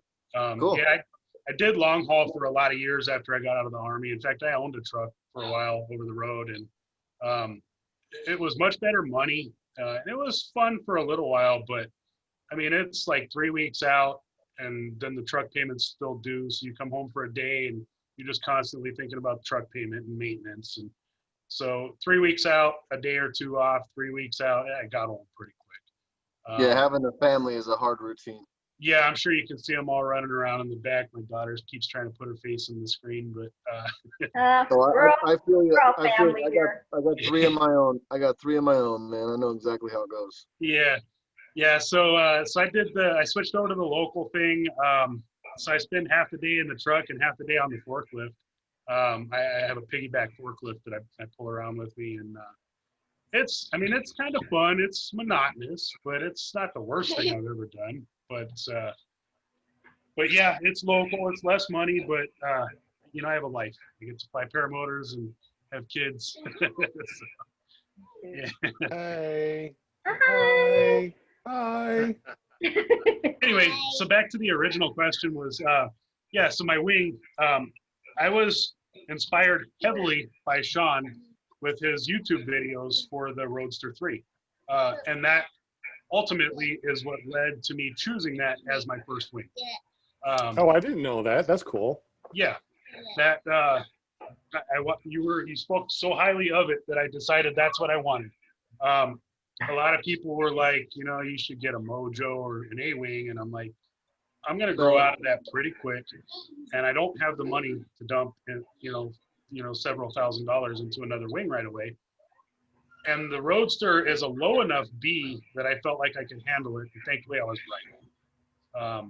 It's a nice wing. I really like it. It seems to be and the Spider seems to be really like a good first. I train my students on a Spider, which is just a lightweight version of the same wing. And so does my instructor. I already had my wing when I started training, so I never flew any of his. It might as well just fly my own. But exactly. Yeah, I'm a big enough guy where the extra weight of it just doesn't really matter to me. I've never had a problem bringing the wing up. So I'm happy with the Roadster. In fact, I like the heavier material because it'll probably last a little bit longer. Maybe, but yeah, it's a great wing. I haven't had any issues with it. I don't do a lot of funny stuff with it. Like my first time playing with the trims actually was yesterday morning during that turbulence. Yesterday, for some reason, I took off and I felt a ton of turbulence, even though it was fairly calm wind and cool. I don't know what was different, but there was a bunch of turbulence, and my mind went back to the manual, and it said pull the trims in and active pilot it. So I did. That's the really good thing to talk about real quick, since we got a big panel here that has different experience. Chris Wheeler, Chris Mineburg, and myself, we talked about this before a lot of people jumped on. So let's go ahead and open up the panel real quick. When you are flying personally and it's getting bumpy, do you pull trims in or let trims out halfway? What do you guys do? I let trims out. I let my trims out to the point where my wing has the best pressure. Uh-huh. And for my wing, that is about 1/3 of the trims out. Okay. And Anybody else? I generally launch, land, and fly in that configuration. The only time that I bring my trims all the way in is if I'm trying to thermal. What was the question? When you're flying in heavy turbulence, do you pull trims in, let trims out midway, or where do you put your trims? I think it depends on the wing too. A reflex so. wing. Yeah. So just so you know, the piece of advice, in the Ozone wings, all of them in the A and B category, they're certified where you can use the brakes in all trim settings. So you can be Can't mess trimmed them all up. the way out and still use your brakes and not cause collapses. You just cannot use the speed bar and then use your brakes.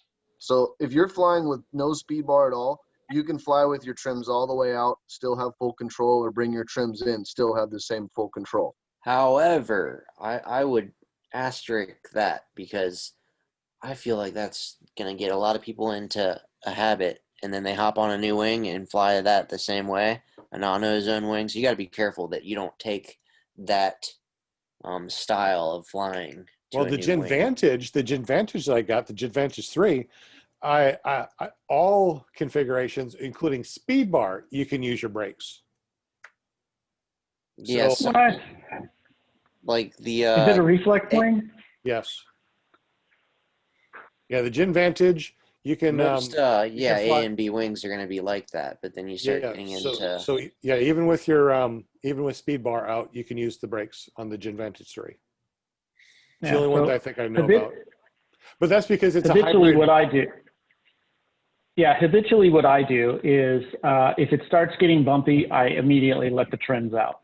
I want to invoke as much reflex as possible because it's going to be more stable. You stiffen that wing, you allow the reflex to take it, and your chance of collapse go way down to a point. And once you hit your bump factor, and you're just like, I got to touch those brakes, I bring in the trims just a little bit and grab the brakes and just hold pressure on the brakes. But I never go trims in if it goes turbulent, because you're just going to feel the turbulence worse. It's going to be worse for you because you're getting rid of the good part of the wing. You're getting rid of that reflex, and that reflex stiffens that wing and allows it to punch through better. And that's what you want to do in turbulence. You want to punch through it. You don't want to have a non-reflex wing. You don't want to pull the trims all the way in. And that's different. That's my opinion. But that's also different. Turbulence and mechanical rotors, two different things. If you try to go and go reflex with trims out in mechanical rotor, you could cause a collapse. Am I correct or am I incorrect in that? I think turbulence is turbulence. I mean, how are you going to know if it's, if you're coming up to a group of trees, right? You definitely want to hold brake pressure, but what are you talking about a mechanical rotor? I mean, mechanical rotor is rotor, whether it's from trees or from a paramotor. And okay. Well, we said, what's that, Kevin? I was going to say, I was just going to try to clarify the sentiment here is there's a difference between turbulence and rotor. Yes. So rotor would be disturbed air caused by a structure or obstacle, whereas turbulence is just different air masses moving about themselves. So if you're flying through turbulence, I agree with what Chris is saying. Increase the forward pressure on the wing. By letting trims out, you move your center of pressure forward. By having an increased pressure on the leading edge, you're less likely to take a collapse on your wing. However, I also agree with you, Sean. In rotor, you want to have your trims in for the sake of having the wing come out of the collapse faster. Wings are designed to collapse. They're meant to do it. That's why their lines are soft. When you reset the glider by pumping out your collapse, having your trims all the way in will allow you to pump collapses out easier. So two different schools of thought. I think both of you guys are on the correct way. I just don't think you're seeing eye to eye. Can I ask a question? Absolutely. So as a new pilot, I'm curious, how do I know when that point happens before it's too late, before I've reached that turbulence that's too much and it's too late and I'm in a collapse? How do I know? So let me read to you what your manual says, because your manual actually covers this. It says, in mild turbulence, it may be best not to attempt to fly the wing actively and let the profile absorb the turbulence itself. Indeed, small application to the brakes can reduce the inheritance of stability in the profile. But basically what it's saying is in mild turbulence, in mid to mild turbulence, is where you want to invoke reflex. However, in strong turbulence, Ozone recommends to always return the trimmers to the neutral position and fly the glider actively. Right? So they're saying don't pull them in. They're saying go neutral. Yeah. For that, and this is for the Roadster 3. Right, and I guess I've read that manual cover to cover many, many times. My question is, your mild might be different from my strong. You know what I mean? How do I know? So yesterday I mostly always fly at trims neutral, which is the red line, which is 2 lines up from full in. Correct. That's where I almost always fly. I was feeling Hold on, JP, let him go. I think neutral isn't the red line, just FYI, but go ahead. It is according to Ozone. Yeah, on that wing, that red line is the neutral line, JP. Okay, sometimes neutral is all the way in, but I just want to, okay, go ahead, sorry. So yesterday I was flying at neutral, and it was maybe 6 mile an hour winds. Right as I crossed over the wash, which is maybe a mile, probably a mile from my LZ, I started feeling a whole lot of bumps, and they weren't like a little thermal and then it's smooth again. No, it was bump, bump, bump, bump, bump, bump, bump. I was probably 800 feet up, so I don't think it was mechanical at that point, considering it was 6 mile an hour winds. I don't know what was going on, but it was different than what I felt before.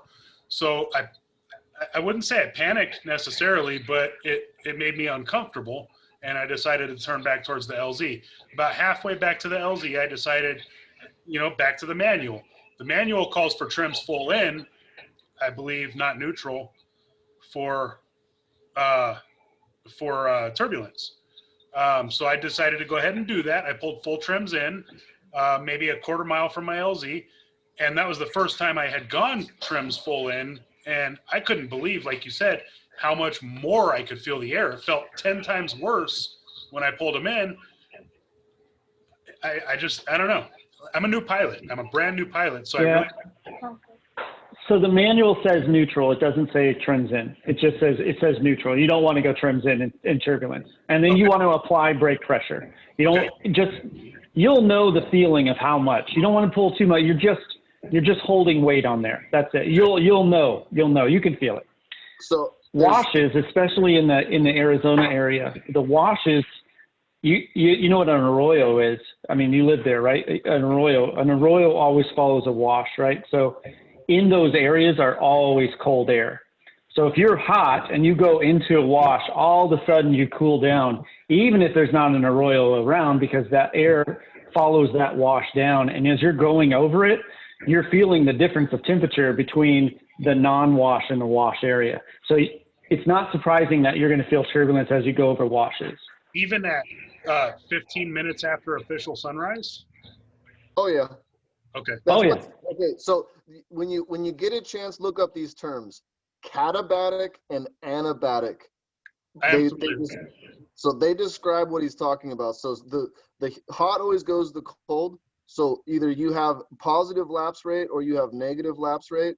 So when you're flying around in the canyons or when you're flying around those areas, you're going to have pockets of settling cold air.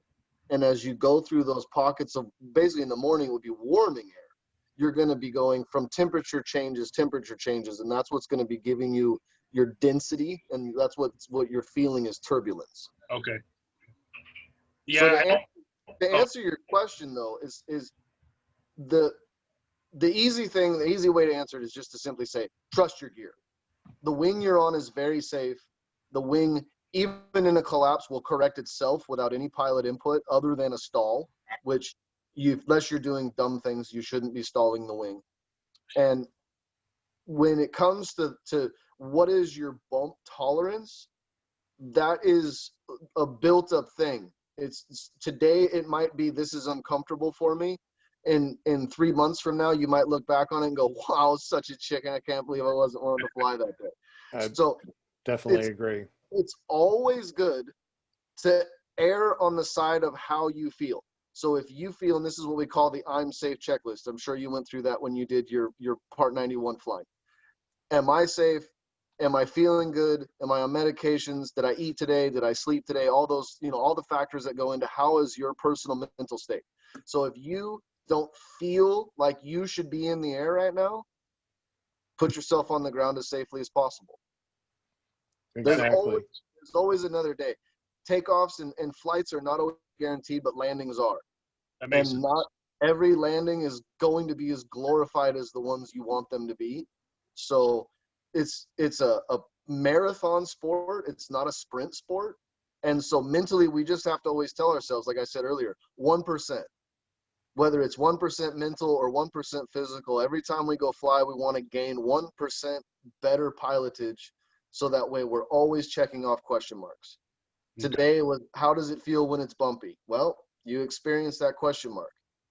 And my advice is, until the wing starts shooting around and you're having a hard time keeping a handle on it, that's when you go land. But that's because I've been flying for a long time, and I'm not necessarily afraid to let the wing start shooting a little bit. For a new guy, smooth air, solid feeling. As soon as it doesn't feel right, land. It's supposed to be fun. If it's not fun and you're flying around feeling like, oh shit, I shouldn't be here, then you probably shouldn't. Not because, you're, not the right guy, but it's always mental. Where, just like when you went through combat, your mental status is the difference between you being the conqueror or you being the victim. Am I here to win, or am I here to be the loser?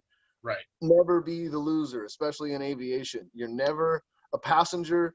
You're always the pilot, and you always have to come and make the good decisions. And if the good decision is to land, don't let anyone tell you that what you did was wrong, because it's better to be on the ground wishing you were in the air than be in the air wishing that you weren't on the ground. That should really be a t-shirt. JP has his hand up. I know, huh? JP? Real quick. Yeah, I just wanted to give a shout out to someone in the chat, Justin Lewandowski. You guys might remember earlier in the week I shared his Instagram with you. He was trying to self-train and was having a little bit of trouble, to say the least.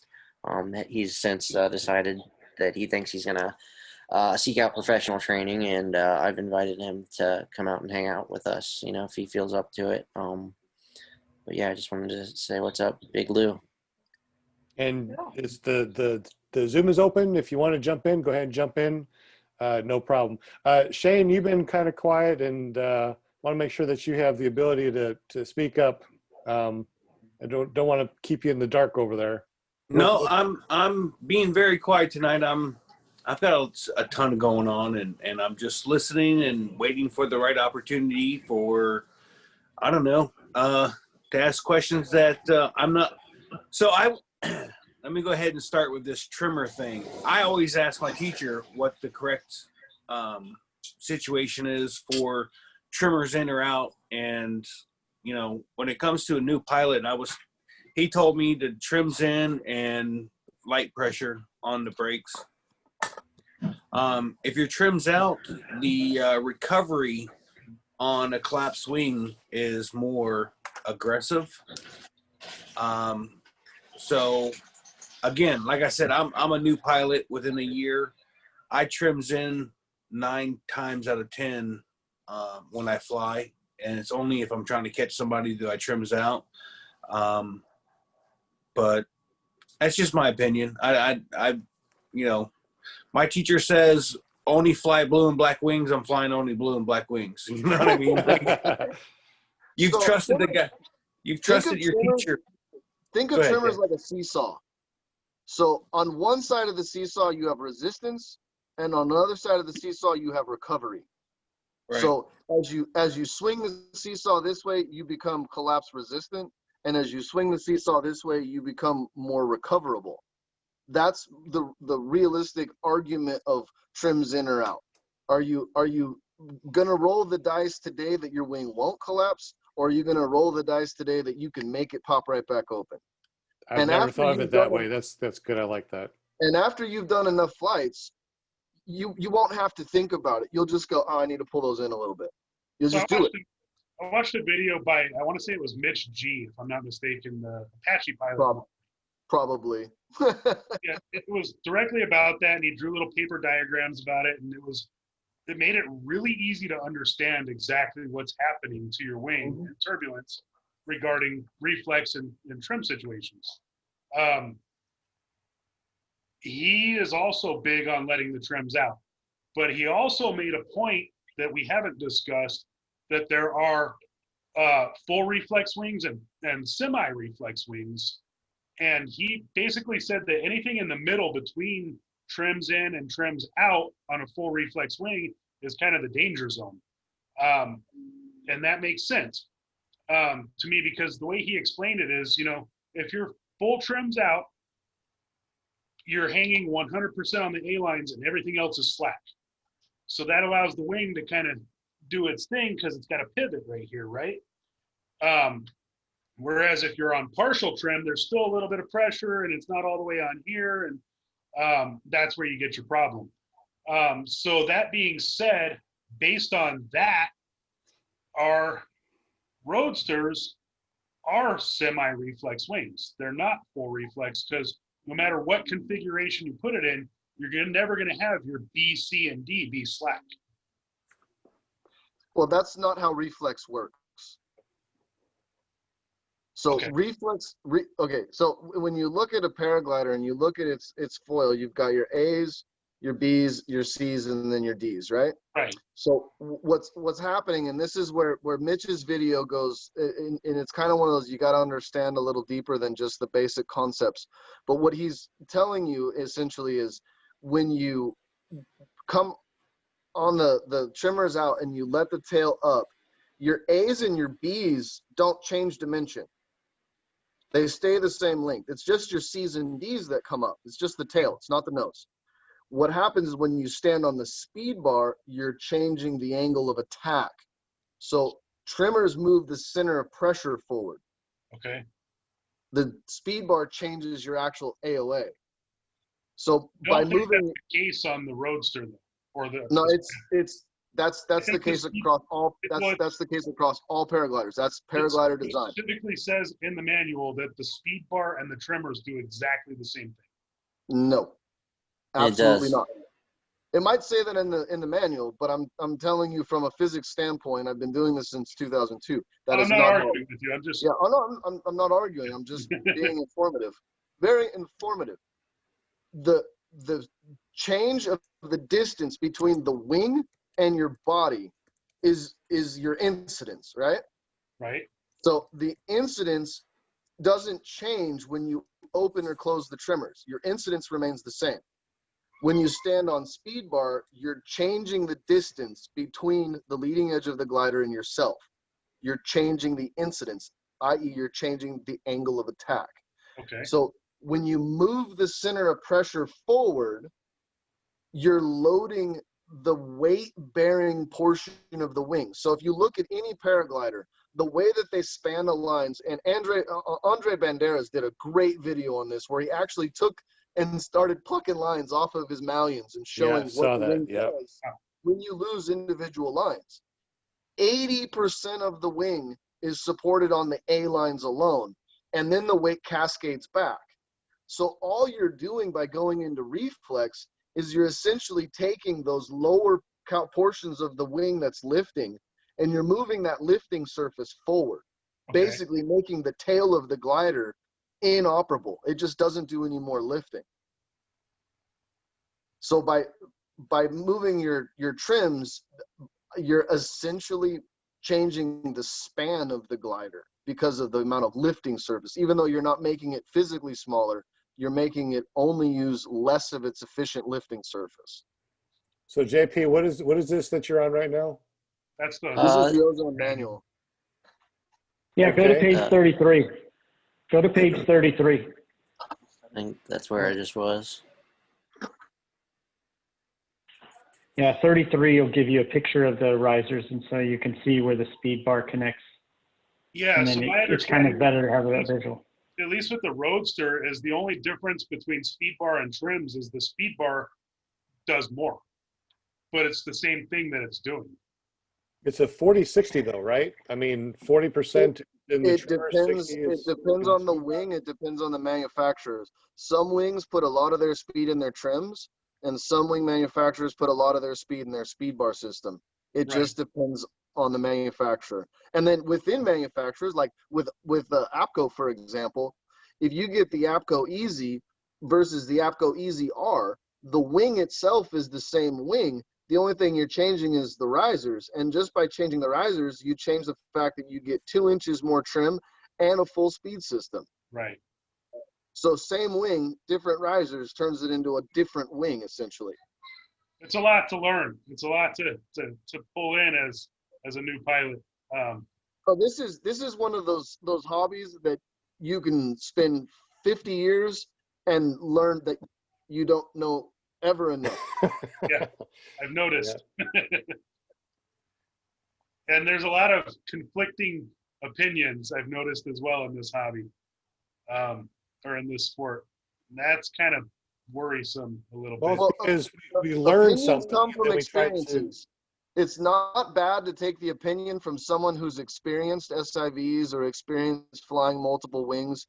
It's really, really tough to take the experience from people who are on Facebook that you have no idea what their experience is. They just want to throw random things at you.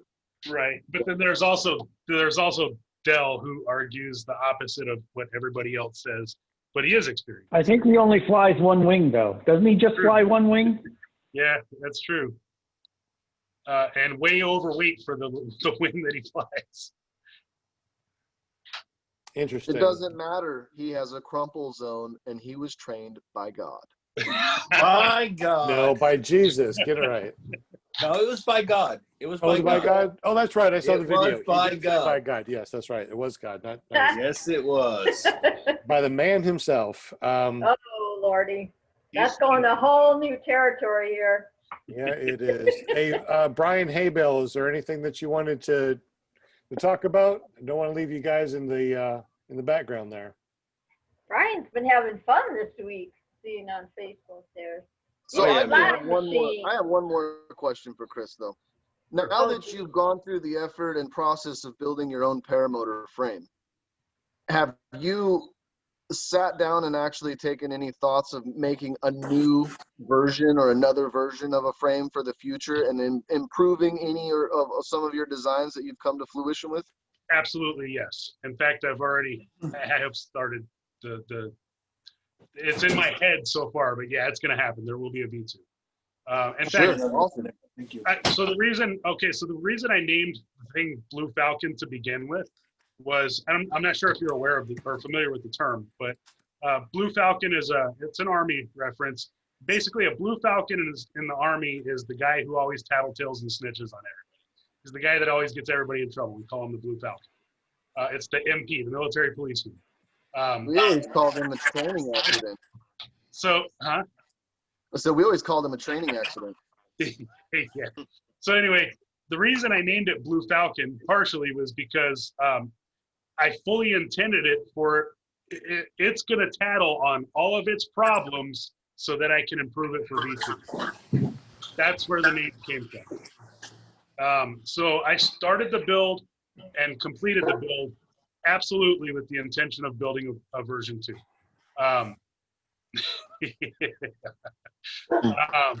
So yes, there will be a version 2, and I have a ton of improvements.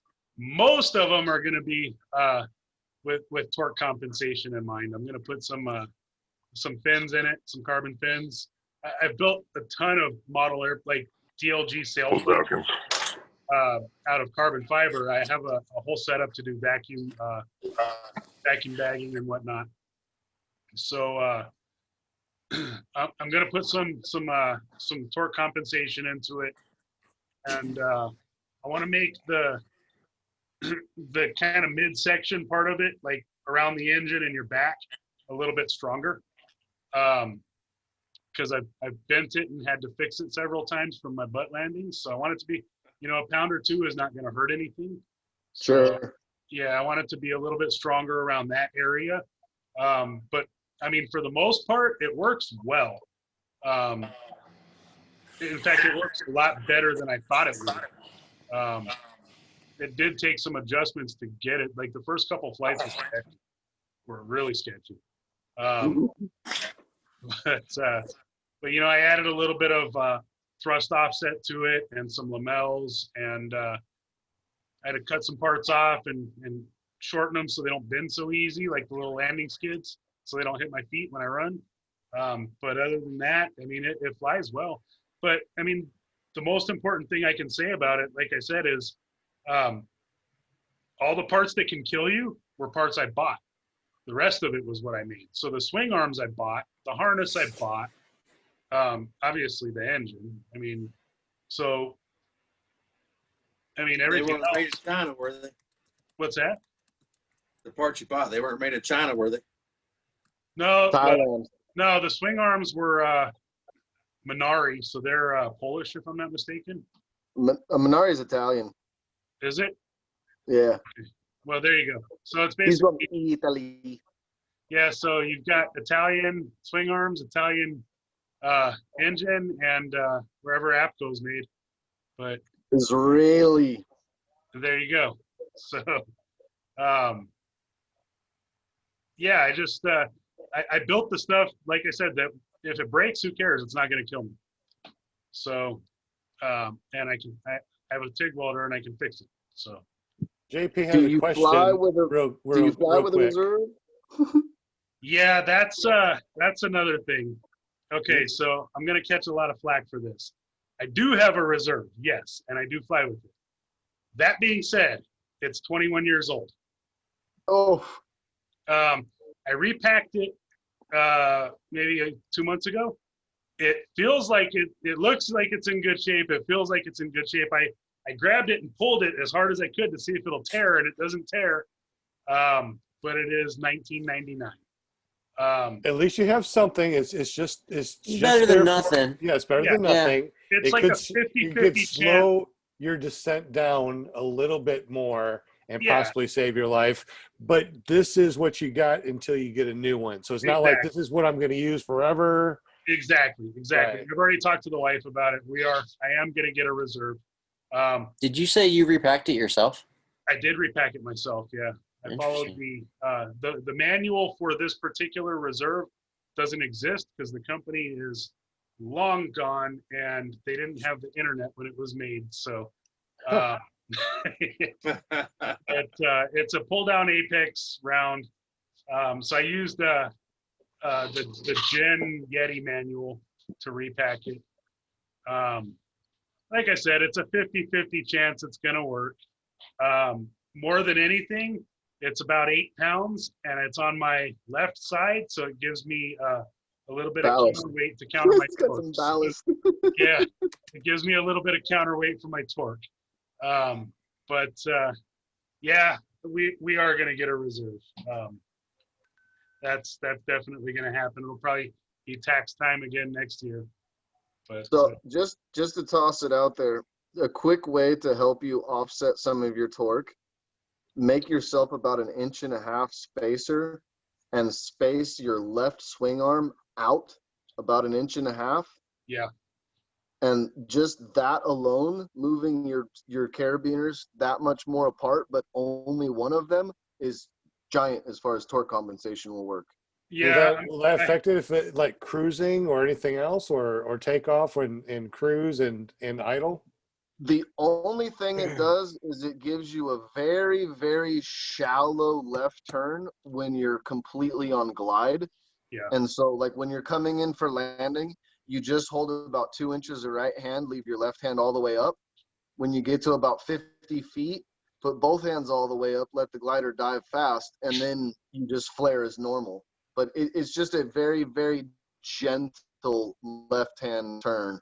Super gentle, like not enough to be like scary or weird. And when you're under power or at cruise, straight level flight. I have considered that. I've actually got the torque close enough to manageable now that I'm not too worried about it anymore. I have 15 lamels on it. I have my reserve obviously as counterweight, and I've also got my right hang point one hole forward of my left, which causes me to, it's like a thrust offset, a tiny bit of anti-yaw. I'm sorry? It's anti-yaw. Yeah, it's an offset thrust. It keeps the thrust twist straight. I've had to do that with a machine before too. Yeah, that made the biggest difference of all, because it's basically pushing me to the right, which is turning my wing to the left, obviously as a pendulum. It works very well. That was the biggest improvement that I made. It was the first one. Took a little bit of getting used to because I kept falling sideways to the left at first on my landings, because you literally have to land, you're landing sideways to a small degree. But hey, real quick, everyone smile. Smile for Linda. So thumbs up. She's going to post it later on, so. You're muted, Linda. We can't hear you. Linda, you're Linda, muted. are you smiling, Linda? Linda, you got to smile.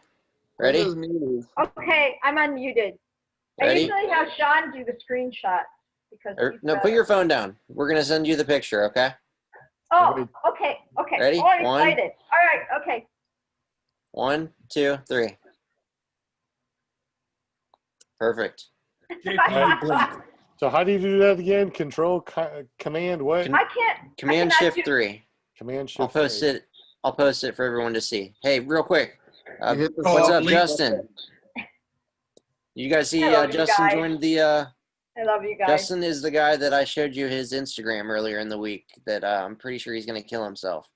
So thanks for joining us, Justin. Yeah, I ain't going to kill myself. I'm just going to watch you guys do it and learn from the best, I guess.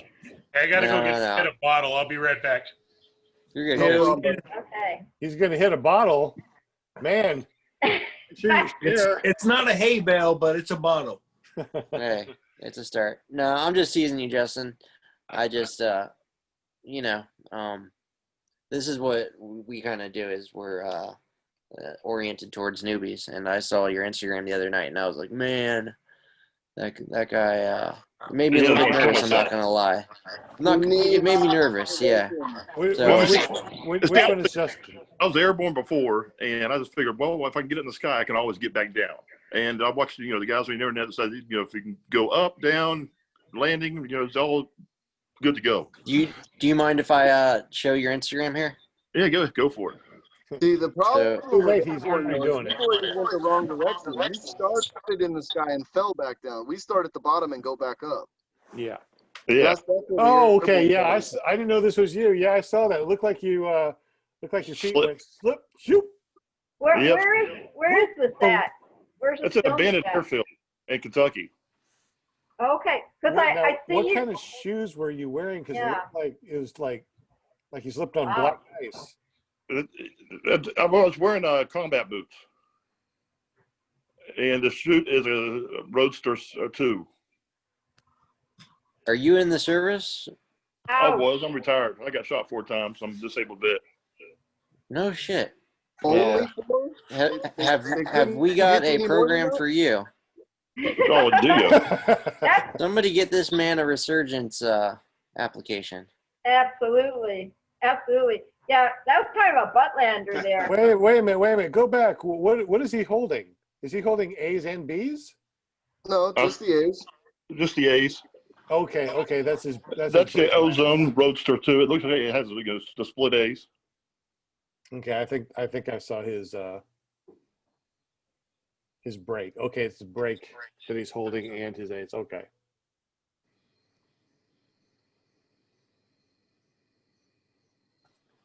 Okay.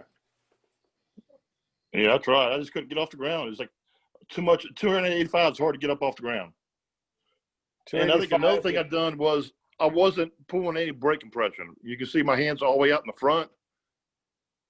I didn't pull down. What size wing are you on? Hey, what size wing is that? 30. Oh, that should have enough lift for you. I mean, I was flying, I was 200 at my heaviest, 275 on a 28-meter Roadster 3, and it on my Skyfly High it showed that I was going. My lift was 12 feet a second with a Monster 185 Classic. Yes, So, that's what I got to get to. I got the Monster 185, the Mine 19. It's the pull start. But you got more than enough power. You just haven't got the technique all quite sorted out Yeah, there. we got to fine tune the technique a little bit. hey, I'll let you guys keep it straight. Having your hands out in front of you is part of where you're starting out bad. Is you need to have your posture correct. So you got to have your arms out, back, chest out. Yeah, well, your shoulders back and arms out and up next to your ears, like you're doing a upside down push up. Okay. And your trims, where were they? They were set in the middle on the white line. I guess neutral. Man, if you could get over here for a weekend, I'd get you in the air and you'd be flying and having a good time. I believe. Where are you at? I'm in Oregon. Yeah. Oh, I'm in Kentucky. Yeah, that's why I say that. You're a little far, but if you wanted to take a drive, man, I could get you all sorted out, no problem. Shit, I'm all about road trips. I'm always driving up and down the country anyhow. Well, there you go. I'm in the medical marijuana business. Oh, so oh my God. There you go. Okay. Yeah. All right. From Kentucky, drop down to Arkansas and then go up there to see. Oh, yeah, I'll stop by there too. There you go. Sean needs a care package. Sean needs It a looks like care you're wearing package. a Detroit Tigers hat. Yes, I am. Okay, because I'm originally from Michigan, so I recognize the hat right away. Well, one of my investors from Michigan, his name is Milton Wilcox. He pitched 1985 World Series. Okay. Yeah, so he's one of my big investors here in Kentucky. Oh, really? Yeah. That's awesome. Okay, So, cool.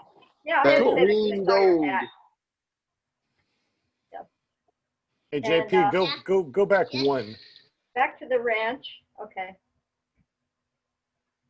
It looks like you had one of your lines caught. Yeah, from the get-go. And I just gave it up, terminated, and aborted.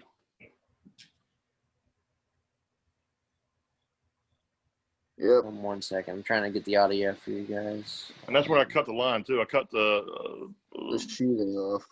Yep. And I ain't gonna freaking go up in the air like that. I'm just gonna get it fixed by a rigger and.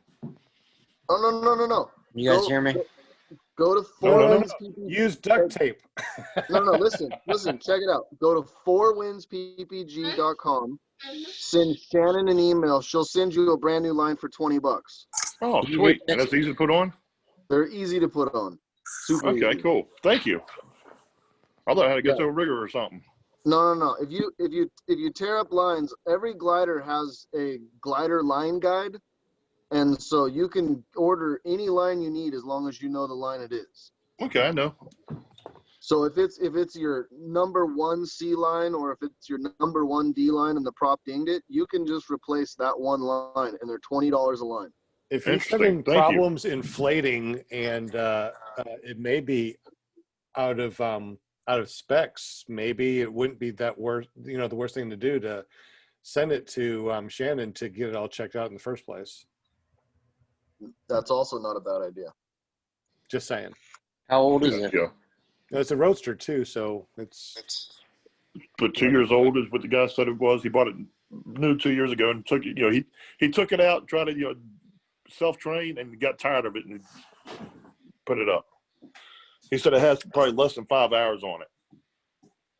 Okay, so you realistically just need to spend $20 and get a new line. Yep, realistically. And then measure the rest of your lines to make sure that they're within specs. All right, thank you. You can find me on Facebook at Kevin Can Fly, and you're welcome to PM me anytime with any questions you have. I appreciate it, Kevin. Kevin. I'm also on Instagram. I'm also on Instagram as Kevin Can Fly as well, and you can find me there too.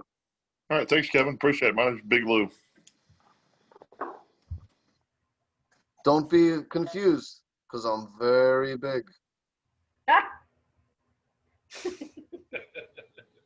Well, guys, it's coming up on 9 o'clock. So what I'm going to do is I'm going to stop our live streams. We really appreciate everybody that has come on. This has been an awesome podcast. Like I said, if you want to listen to us, go to paratalk.org. You want to see our cute faces, go to clearproptv.com.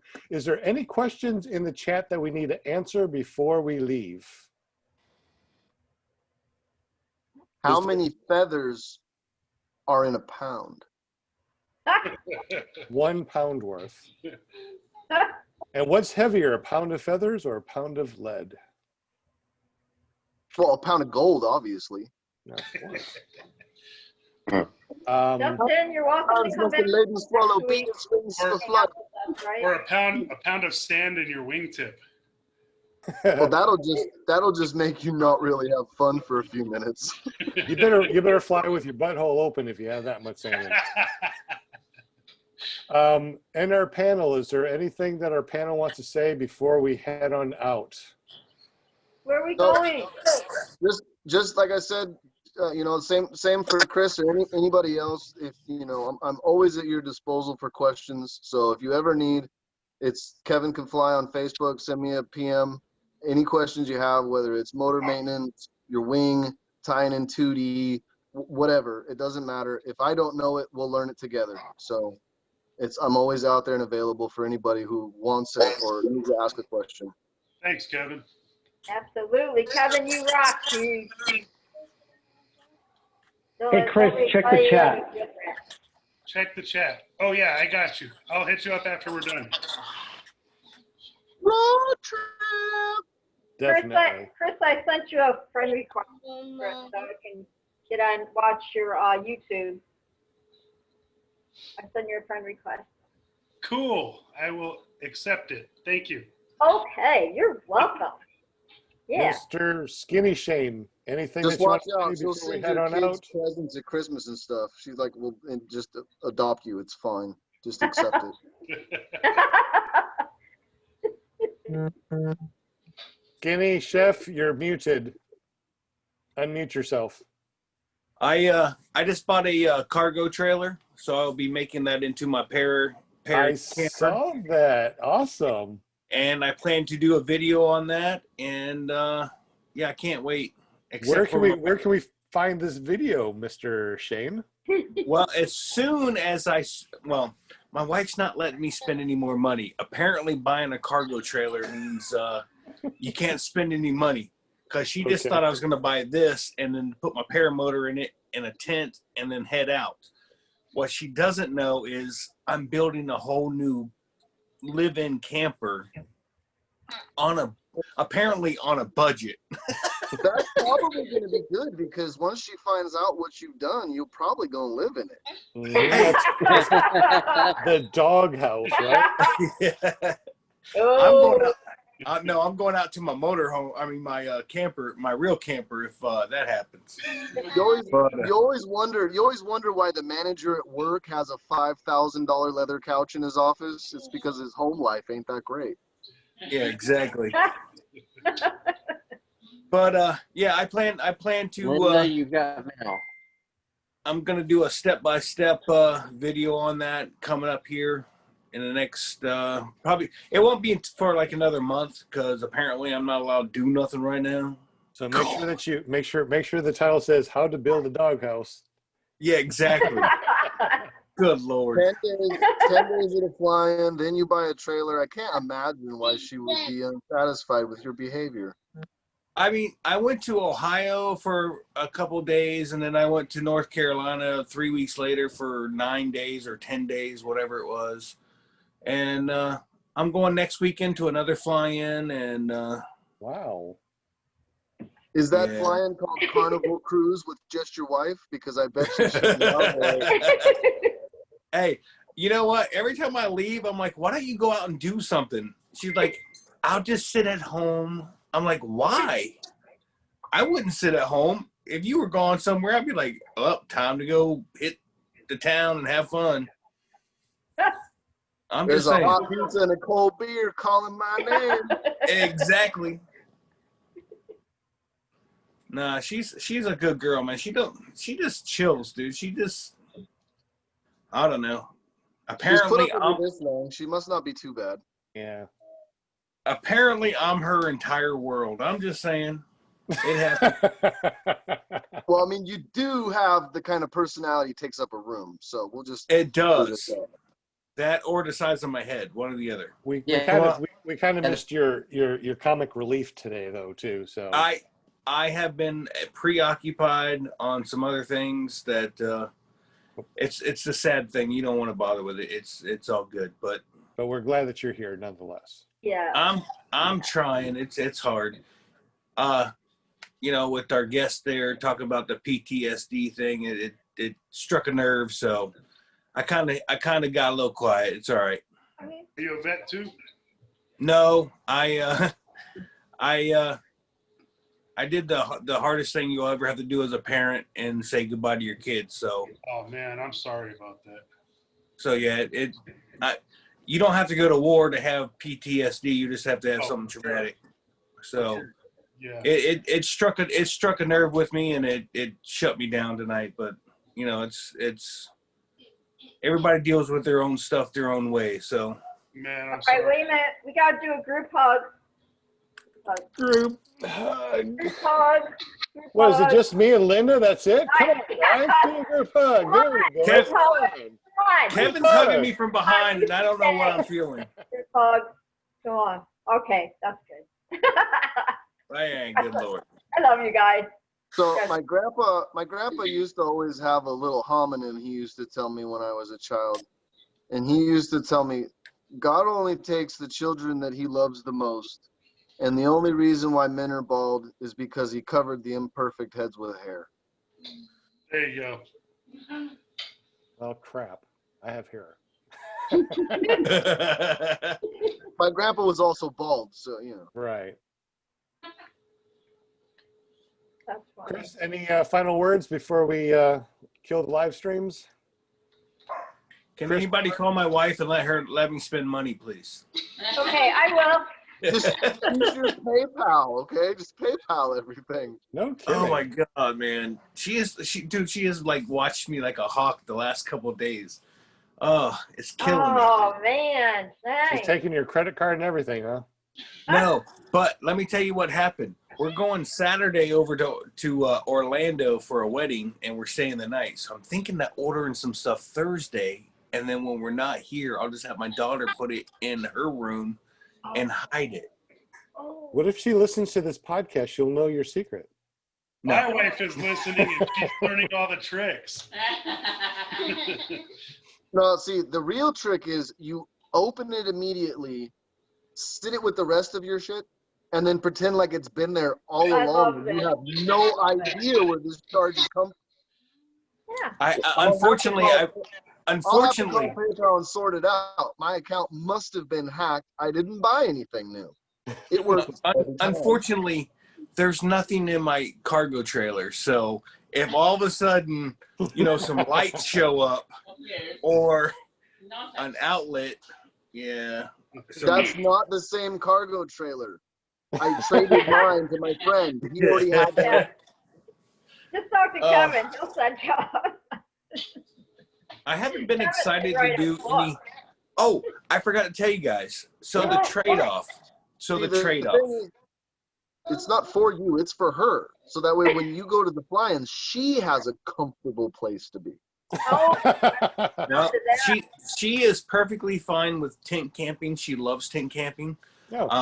I actually bought a tent after I sold the tent that we had when we bought the camper, and then she complained about why did I sell the tent. So I bought a new tent, and she's ready to rock and roll in that when it cools down. But here's the trade-off. So I bought a cargo trailer, enclosed trailer, and she bought 40 cases of tile.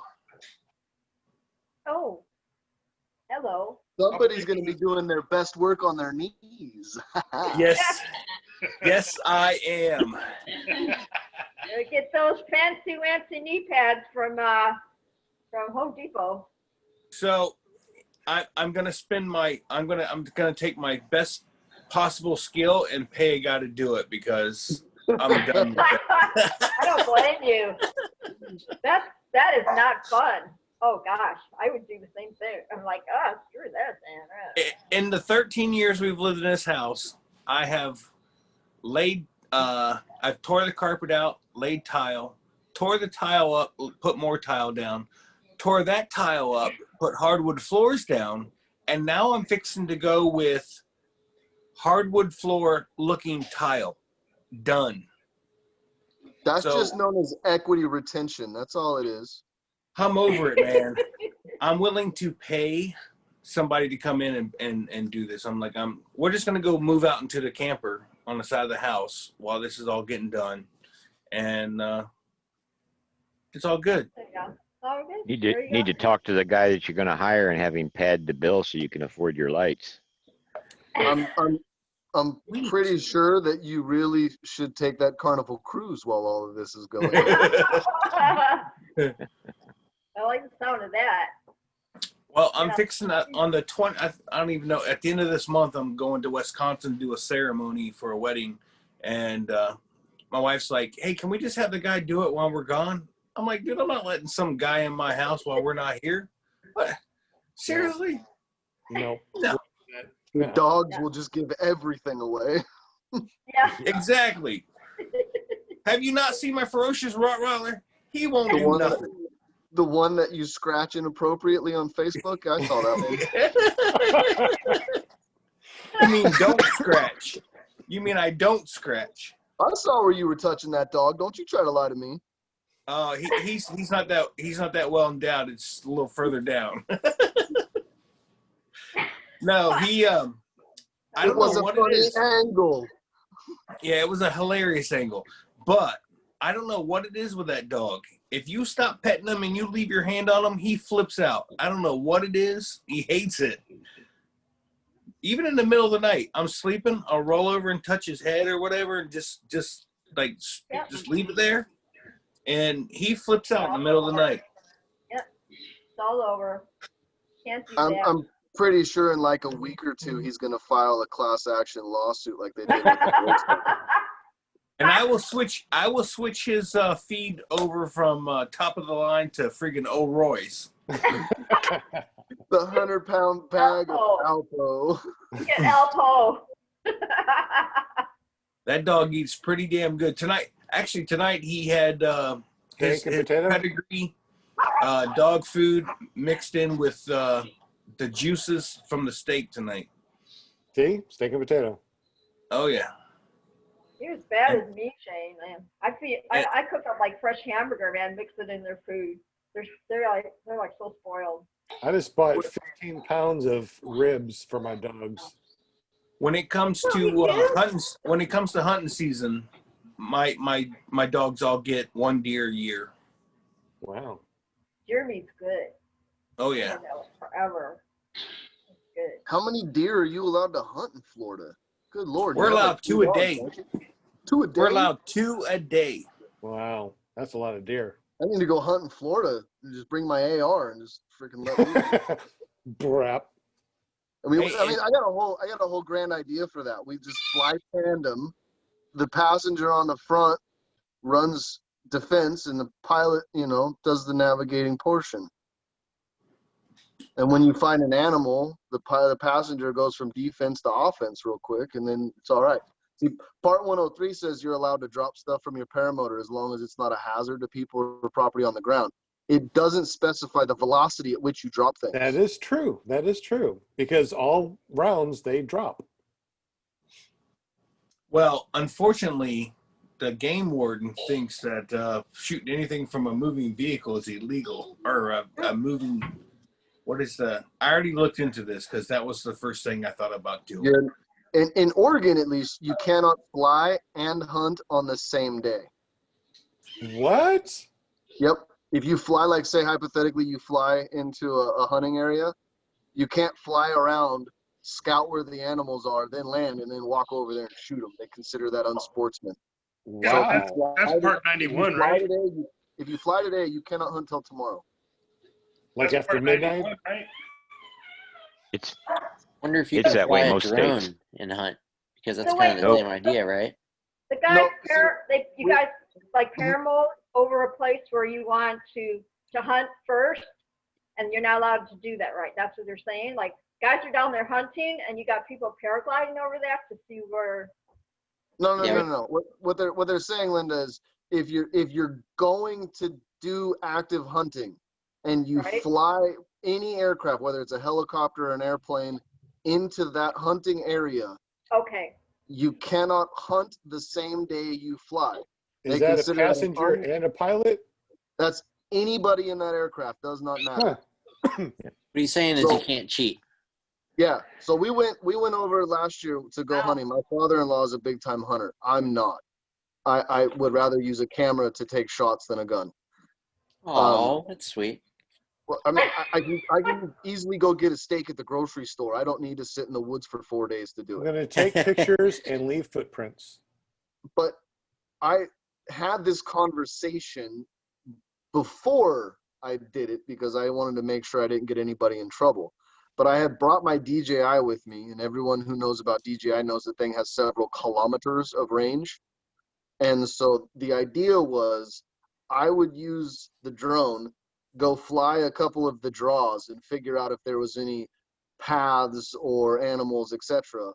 Land the drone and then tell the boys what I had found and sent them out on their day. We talked to the park ranger about that, and at least in Oregon, they view that activity the exact same way as if you flew a Cessna or any other type of aircraft over in the same day. So if I was to fly my drone in camp, around camp, at all, that whole day, nobody in our camp could do any hunting. So that made my whole entire weekend a non-flying weekend, and all I got to do was sit in camp around the campfire because I'm not a hunter. But I'm glad I found out first. I'm glad I found out first because not only would they have seized my drone, but they then would have hit me with a $10,000 fine, and that would have been cool. So Kevin, you said that instead of sitting in the woods for 4 days, you would rather go to a store and get a steak. Correct. Now, do you feel that's more humane? I guess it depends on where I'm buying my steak from. Because I say that in honest because the store that I get my steak from is it's a family collective market, and they have their own farm, and they literally harvest whatever proteins they need based on the demand that they have. So they're not a mass slaughterhouse. It's not like I go to Safeway and buy steaks like 50 at a time or whatever.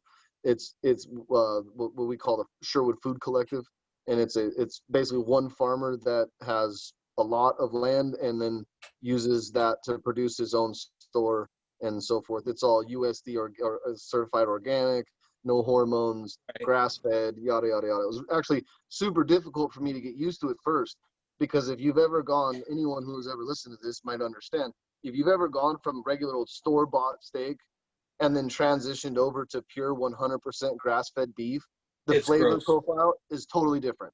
It's 100% different. Yeah. So I get a Cali. Real quick, Chris, I'm really sorry. Chris is going to head on out. He's our guest. He has to leave. So Chris, have a great evening. Thank you very much for coming on. Totally appreciate you. And, jump on anytime that you want to. Thank you, Chris. And plus you're muted, so you need to unmute if you want to say something to us. Sean, I really appreciate you having me and letting me tell my story. Also, thanks for letting me know I was muted. But no, seriously, Kevin, thanks for the advice. Chris as well, and never trust a skinny chef, man. I'm glad you were on here. Thanks for telling me, telling us all what happened to you. I'm sorry that happened, but I completely understand. And you're absolutely right. It's not just a veteran issue, but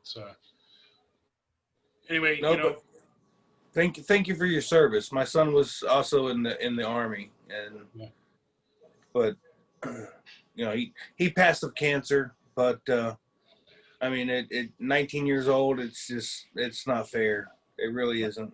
It's not fair for anybody, man. No.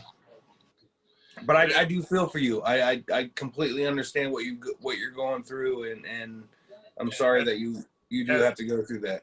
as do I. I completely do as well for you as well. You know, anyway, but I'm glad I get to talk to people like you, and glad we get to share the sky together. Someday, hopefully we can do it in person. But and that goes for everybody. You know, you're all awesome. Thank you all for. You're awesome. Thank you.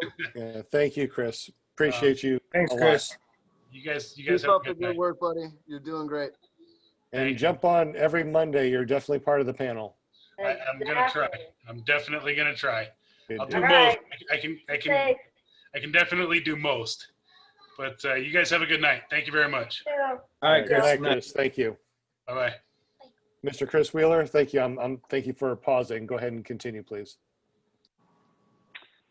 So I live out in the country, and so we get a cow a year that we butcher ourselves and that kind of thing. So starting next year, we'll be raising our own cattle. But I've been doing this for years and years. And grass-fed's definitely better, but it's a misnomer to think that you want 100% grass-fed.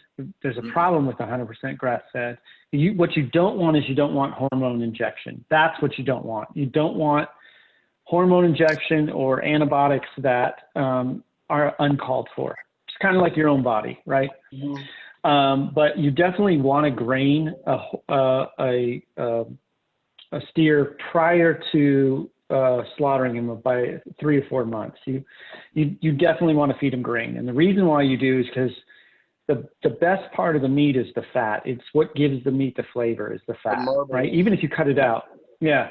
You want fat. And so a lean cow doesn't really taste that great because it's too lean. You need the fat in order to add the flavor. And so, you know, if you're gonna take it to market about, you know, March, April, and, you know, November, December is when you want to start cutting it out and just graining it and just get it fat, and then you take it in. So yeah, So grass-fed is what you want, but it's grain finished.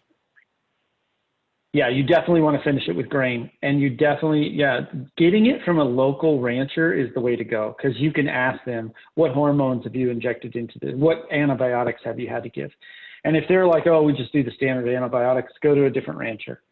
You don't want antibiotics that are not necessary. I mean, just like your own, you don't want to like be taking Z-Paks or, you know, penicillin if you don't need it, if you're not sick. And the same thing with the cow. And you just don't want to inject the hormones into it. And there's a lot of local ranchers that won't.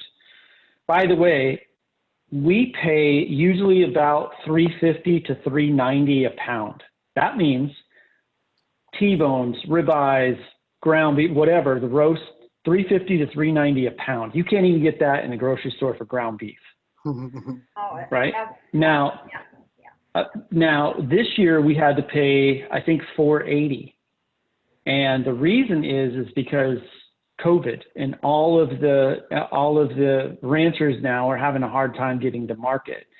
So the beef prices are definitely rising. So if you guys want to save your family a ton of money, buy a deep freezer. The ones that stand up, you don't want the ones on the ground. You want the ones that stand up because you'll get frostbite going through your meat to figure out what you want. Get the ones that stand up. Go to a Sears outlet store, get a brand new one that has a dent in it, and a couple $100, you get a freezer. A family of four will a family of four will eat a half a cow a year. A half a cow is a lot of food. So if you have a family of four, buy a half a cow. Just go to your rancher and just tell them you want a half a cow. They'll find another family to split it with. I found a rancher that'll give me half a cow for $250. That's amazing. You should Processed? do that. No. Processed? No, it's just, okay. It's just a clean split half, and he'd have to take it and have it butchered, which is why it's so cheap. Yeah. Plus, I would question like how old that cow is if you're paying $250. No, like you should be like they kill it. Half of it. Here's $250. Here's $250. They're just the front half or the back half. Like the left and the right side. How does that even work? I seriously. I hope it's straight down this way. I would seriously, Sean. I would question that. I would not buy that cow if it's too cheap to be true. You're probably buying a really old cow. You want a young cow, you know. No, you should be paying about $1,300 to $1,500 for a half a cow. Is what you should be paying, and that's way less than you pay at the grocery store for meat for 1 year for your family. So yeah, so with the farm that we have here up the street, it's a cow by order basically, which is why I was saying he doesn't just, you know, have a slaughterhouse, so to speak. He does the protein by demand. And so what they do is it's basically like you were saying, it was like, I'm shaking my fingers, like you hit the nail on the head.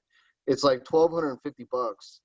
And then they divide that amongst the 4 families. And it's not like you just get a quarter of the cow. What they do is they butcher out the whole thing, and then you get a dozen T-bones and a dozen prime ribs and a dozen, you know, it's like, it's just like going to the butcher shop and coming home with $475 worth of steaks. The only difference is for $475, you come home with an entire shopping cart instead of just the top little kid's seat. And it's everything. It's roasts. It's freaking the ribs. And you know, for me, I love it because my wife doesn't like certain cuts, whereas I love certain cuts. So for her, like, she really, really loves doing ribeyes. So I can get the order so that way there's more ribeyes and more T-bones and then less roast. And so throughout the other families, we will sit and discuss, you know, the breakdown of who wants what. And one family does more pot roast, you know, and we break up the cow so that way everybody gets the best of what they want, so to speak. And then, I mean, it's $1,200, but for what you get at the end of the day, you're essentially getting almost $3,000 worth of groceries for $1,200. Kevin, what does she not like about the roast? It's not her that doesn't like roast. It's me. I don't like the texture. Okay. What if I told you I have a chuck roast? I just don't like the stringiness. Like even pulled pork. If pulled pork isn't like super duper soft and subtle, if it sticks in your teeth and it's kind of chewy, I'm done. I can't stand that stringy, chewy type. So Kevin, I just bought a chuck roast today. I plan to do an 8-hour sous vide cook and then torch it with my blowtorch. Okay. To finish it off. I guarantee you would eat this. I'm going to do a video on it, and I know what you're talking about, that stringiness. I know exactly what you're talking about. Evil. And it's not the flavor. I love the flavor. No, I'm not. I know you're talking about texture. Flavors. It's just texture. The texture. I 100%. I can eat deer steaks all day long, but if you ground it up, I can't eat it. Real quick, my father just went and got an elk, and we made hamburgers the other night. Or not hamburgers. It was meatloaf. We made meatloaf out of the elk. I swear to God, it was probably one of the best meatloafs I've ever had in my life. There was no gamey flavor to it. It was just pure deliciousness. I grew up in growing up in Detroit, my family had a grocery store business, and my dad and his brother and his brother-in-law, whatever, shared the business and whatnot. So I grew up on all that fresh, absolutely fresh, you know. Every night it was steak, pot roast, whatever. And I actually talked, my dad's like 94 now, and I talked to him a few days ago, and I was asking him about the roast, you know, like a pot roast, because it seems like whatever I buy for a slow cooker, it's like kind of dry, it's kind of chewy or whatever. And he said a shoulder roast or something. Shoulder roast, yep. Yeah, he told me that. I mean, my dad's 94, he was like so sharp on and he was saying, like, when you go out and buy like the steaks, they call them petite steaks. He goes, all that is New York strip steaks, just cut up, you know, chopped in pieces or whatever for, you know, like you buy the family packs or whatever. So he was saying, you know, if you want a New York strip, just buy the strips and then, you know, out the counter or whatever, and then cut them up yourself. And he says it's a lot cheaper. Same with as buying frozen chicken as to fresh chicken. Anyway. Hey, Linda has a FedEx.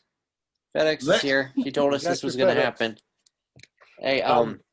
real quick from the from the chat, this guy Brian Waller shares one of his worst fears is developing an allergy to red meats. Ticks that carry Lyme disease can actually do that, and I've been bitten by 3 all Lone Star ticks. And also, Phone Whistler wants to know from the panel, would any of us consider ever going vegan? And I personally would like to know, is this a PPG podcast or a podcast? Because well, we started off flying around to kill game, and then it's like, would you buy it? The transition. Yeah, this is the after show. This is whatever. Okay, all right. Hey, and FYI, Craig Taylor's in the chat. I don't know if you guys have ever seen my logo in the center of my wing, but thanks to him and his little business that he has on the side, Wicked Wings logo. If you're looking for something, he uses the same sticker material as it's what the wing is. What is it called? Wing patch.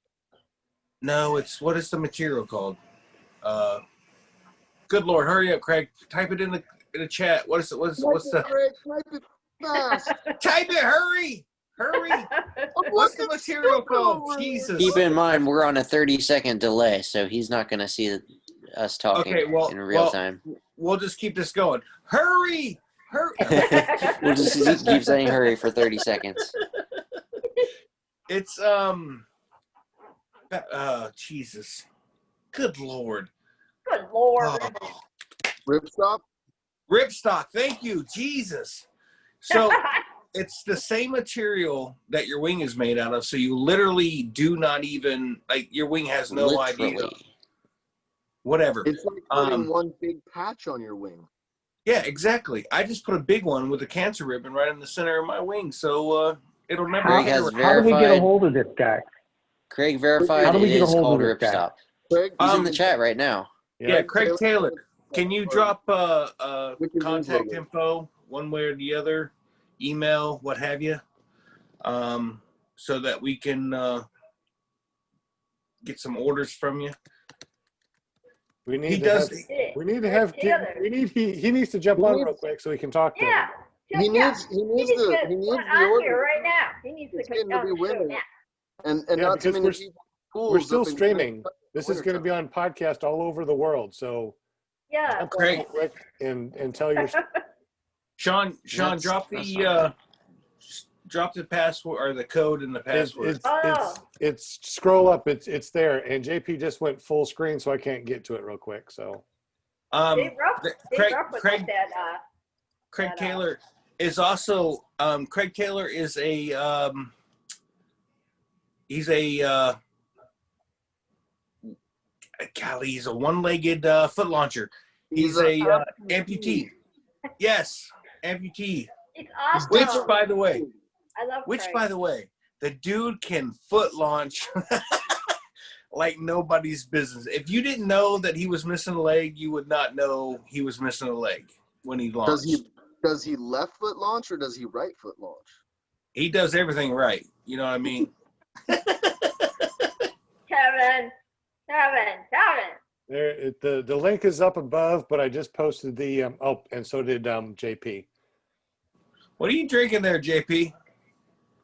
Bahama Mama? It's a daiquiri. Nothing wrong with a daiquiri. I'm looking for the little umbrella and his drinks. Yeah. His little white dog made it for him. I love my little white dog. All I hear is jealousy about a daiquiri, about a doggy. Come on, guys. I love that little dog. Hey, Linda. Answer the vegan diet question, though. I tried the vegan thing before. I wanted to, and I was vegan for a long time, but I got to the point that I felt like I needed something. I couldn't put my finger on it. And I went back to meat, and I felt better. So I don't know. So this surprises even me, but ever since I went to the emergency room last Tuesday, I've had nothing but liquid. I haven't had a stitch of food in over a week. Oh my gosh. I'm technically vegan and gluten free all at once right now. Negative, Ghost Rider.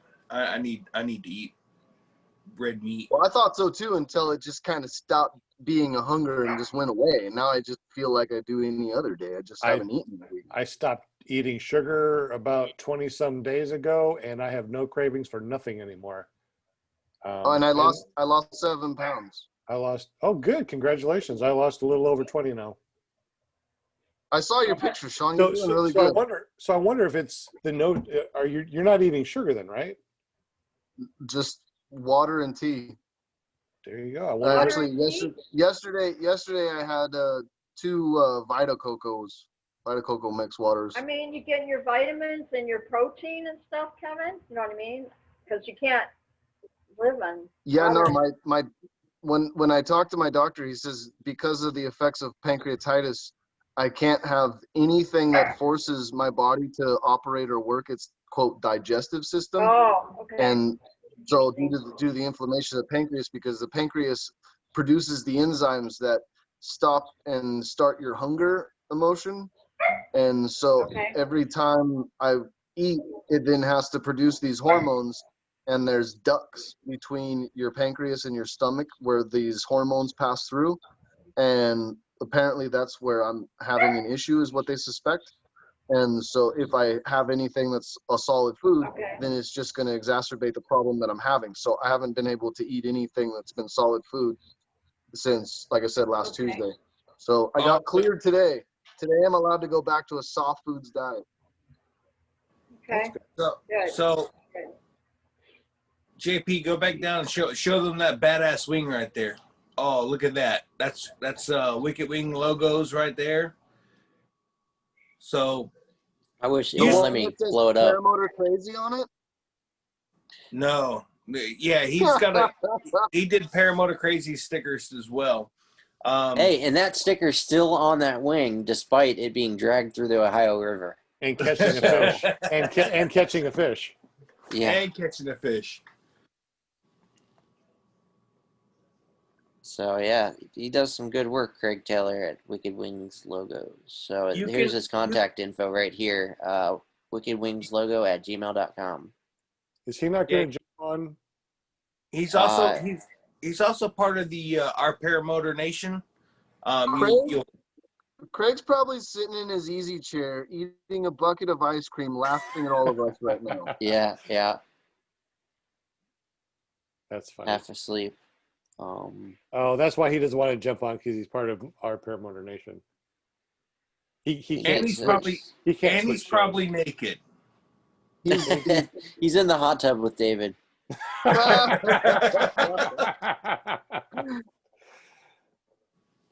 I've had the pleasure of meeting Craig, even Robert's wing is there. Yeah. Paraglidingtalk.com. Yeah.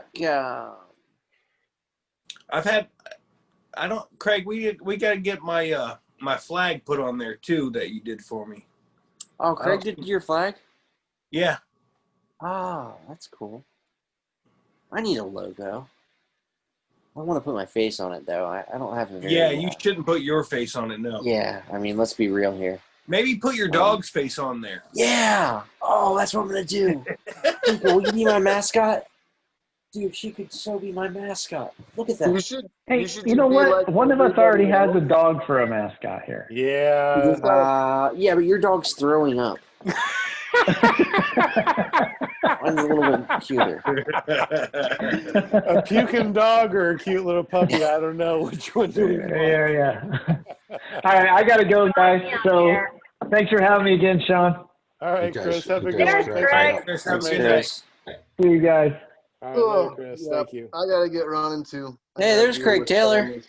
Yeah. He's not eating ice cream, and he's not in the hot tub with David. All right. I was definitely cracking up at you guys, though. There he is. He's in bed. I knew he was in bed. Yeah. I had two out of the three right. He was in his easy chair laughing about us. He just wasn't he just didn't have the ice cream. I already had it. How you doing, Cole? There you go. How's the pool business treating you this fall? It's good. I'm trying to get them closed so I can go south and beat up on Shane. help him with his new camper. Ah. Ah, Good, he needs it. Hey, Somebody Craig, who can dish him out enough spoons of his own garbage that he might calm down a minute. Craig, your pool company there, it's probably got a leg up on everybody there, huh? Yeah, but I only can swim in circles, you know. Everyone else is so uncomfortable right now, Craig. It's not even funny. I just got a new leg. You wanna see People it? always thought it was funny when he bought an infinity pool. Yeah. I don't know if you'll be able to see it, but I just got a new leg. Oh yeah. You just got a new leg. Hey, you traded two So, paramotors and a wing for it. so Phone Whistler wants to know how dangerous it would be to fly through a city like Baltimore. Anyone want to explain to bad. him why we can't do that? Dude, bad. I love that, 103. Craig. You got a sectional for a leg? That's rad. That is Hold awesome. on, hold on. I didn't see it. Everybody, It's a sectional. Where is that? I can't tell. That's What?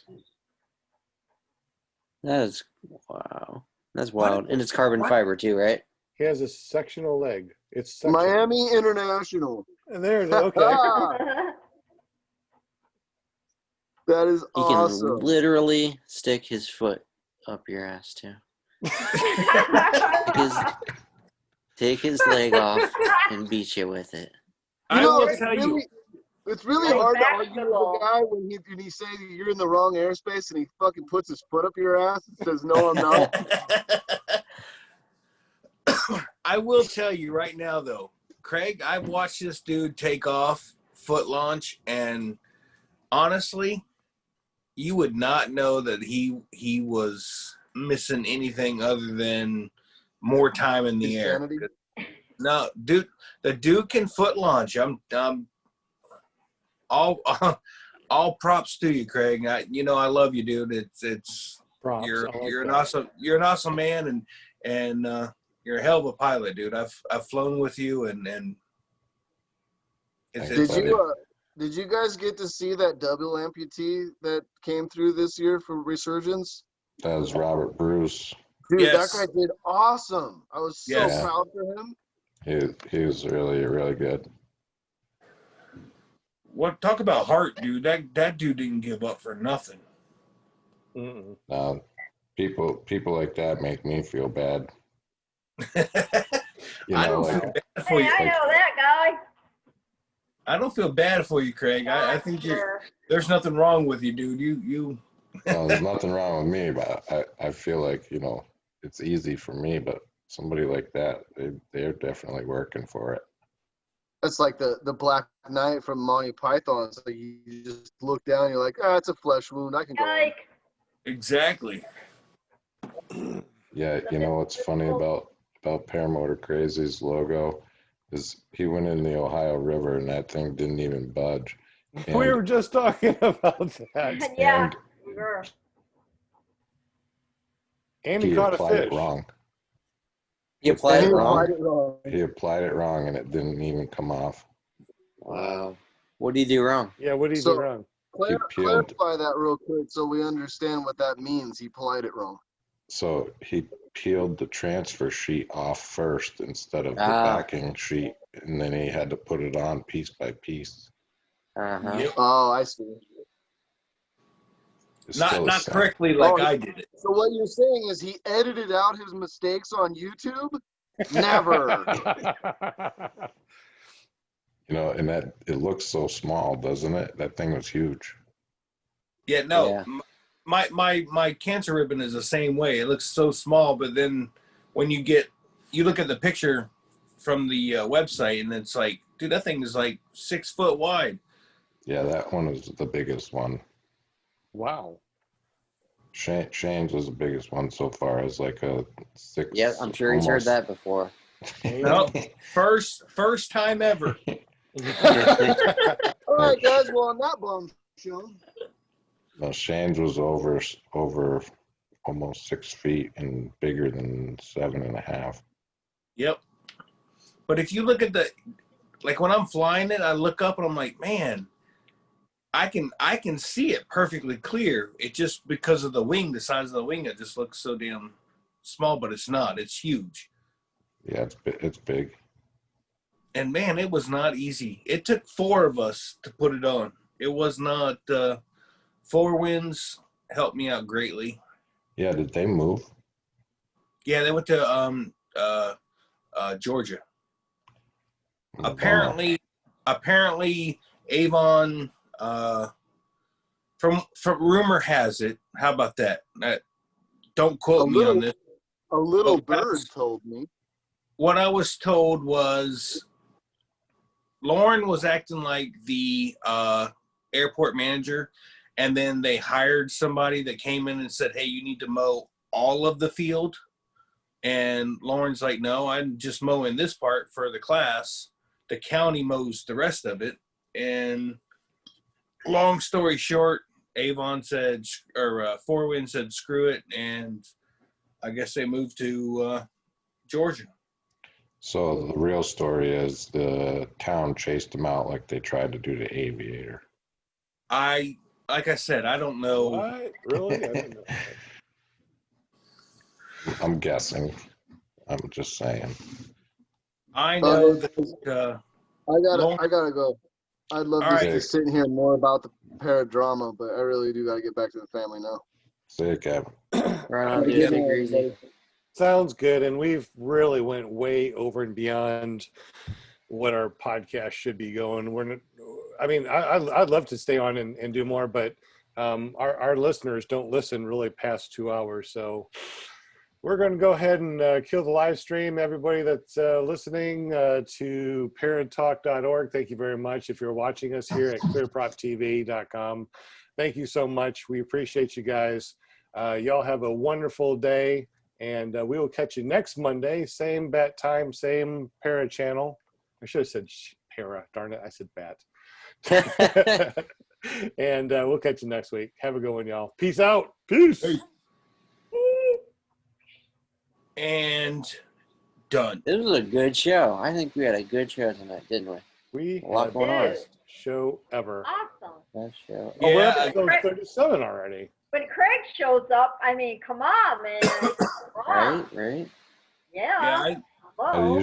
I don't ever catch the Monday show because I'm in ground school for fixed wing. But I'll see you on Thursday, Craig.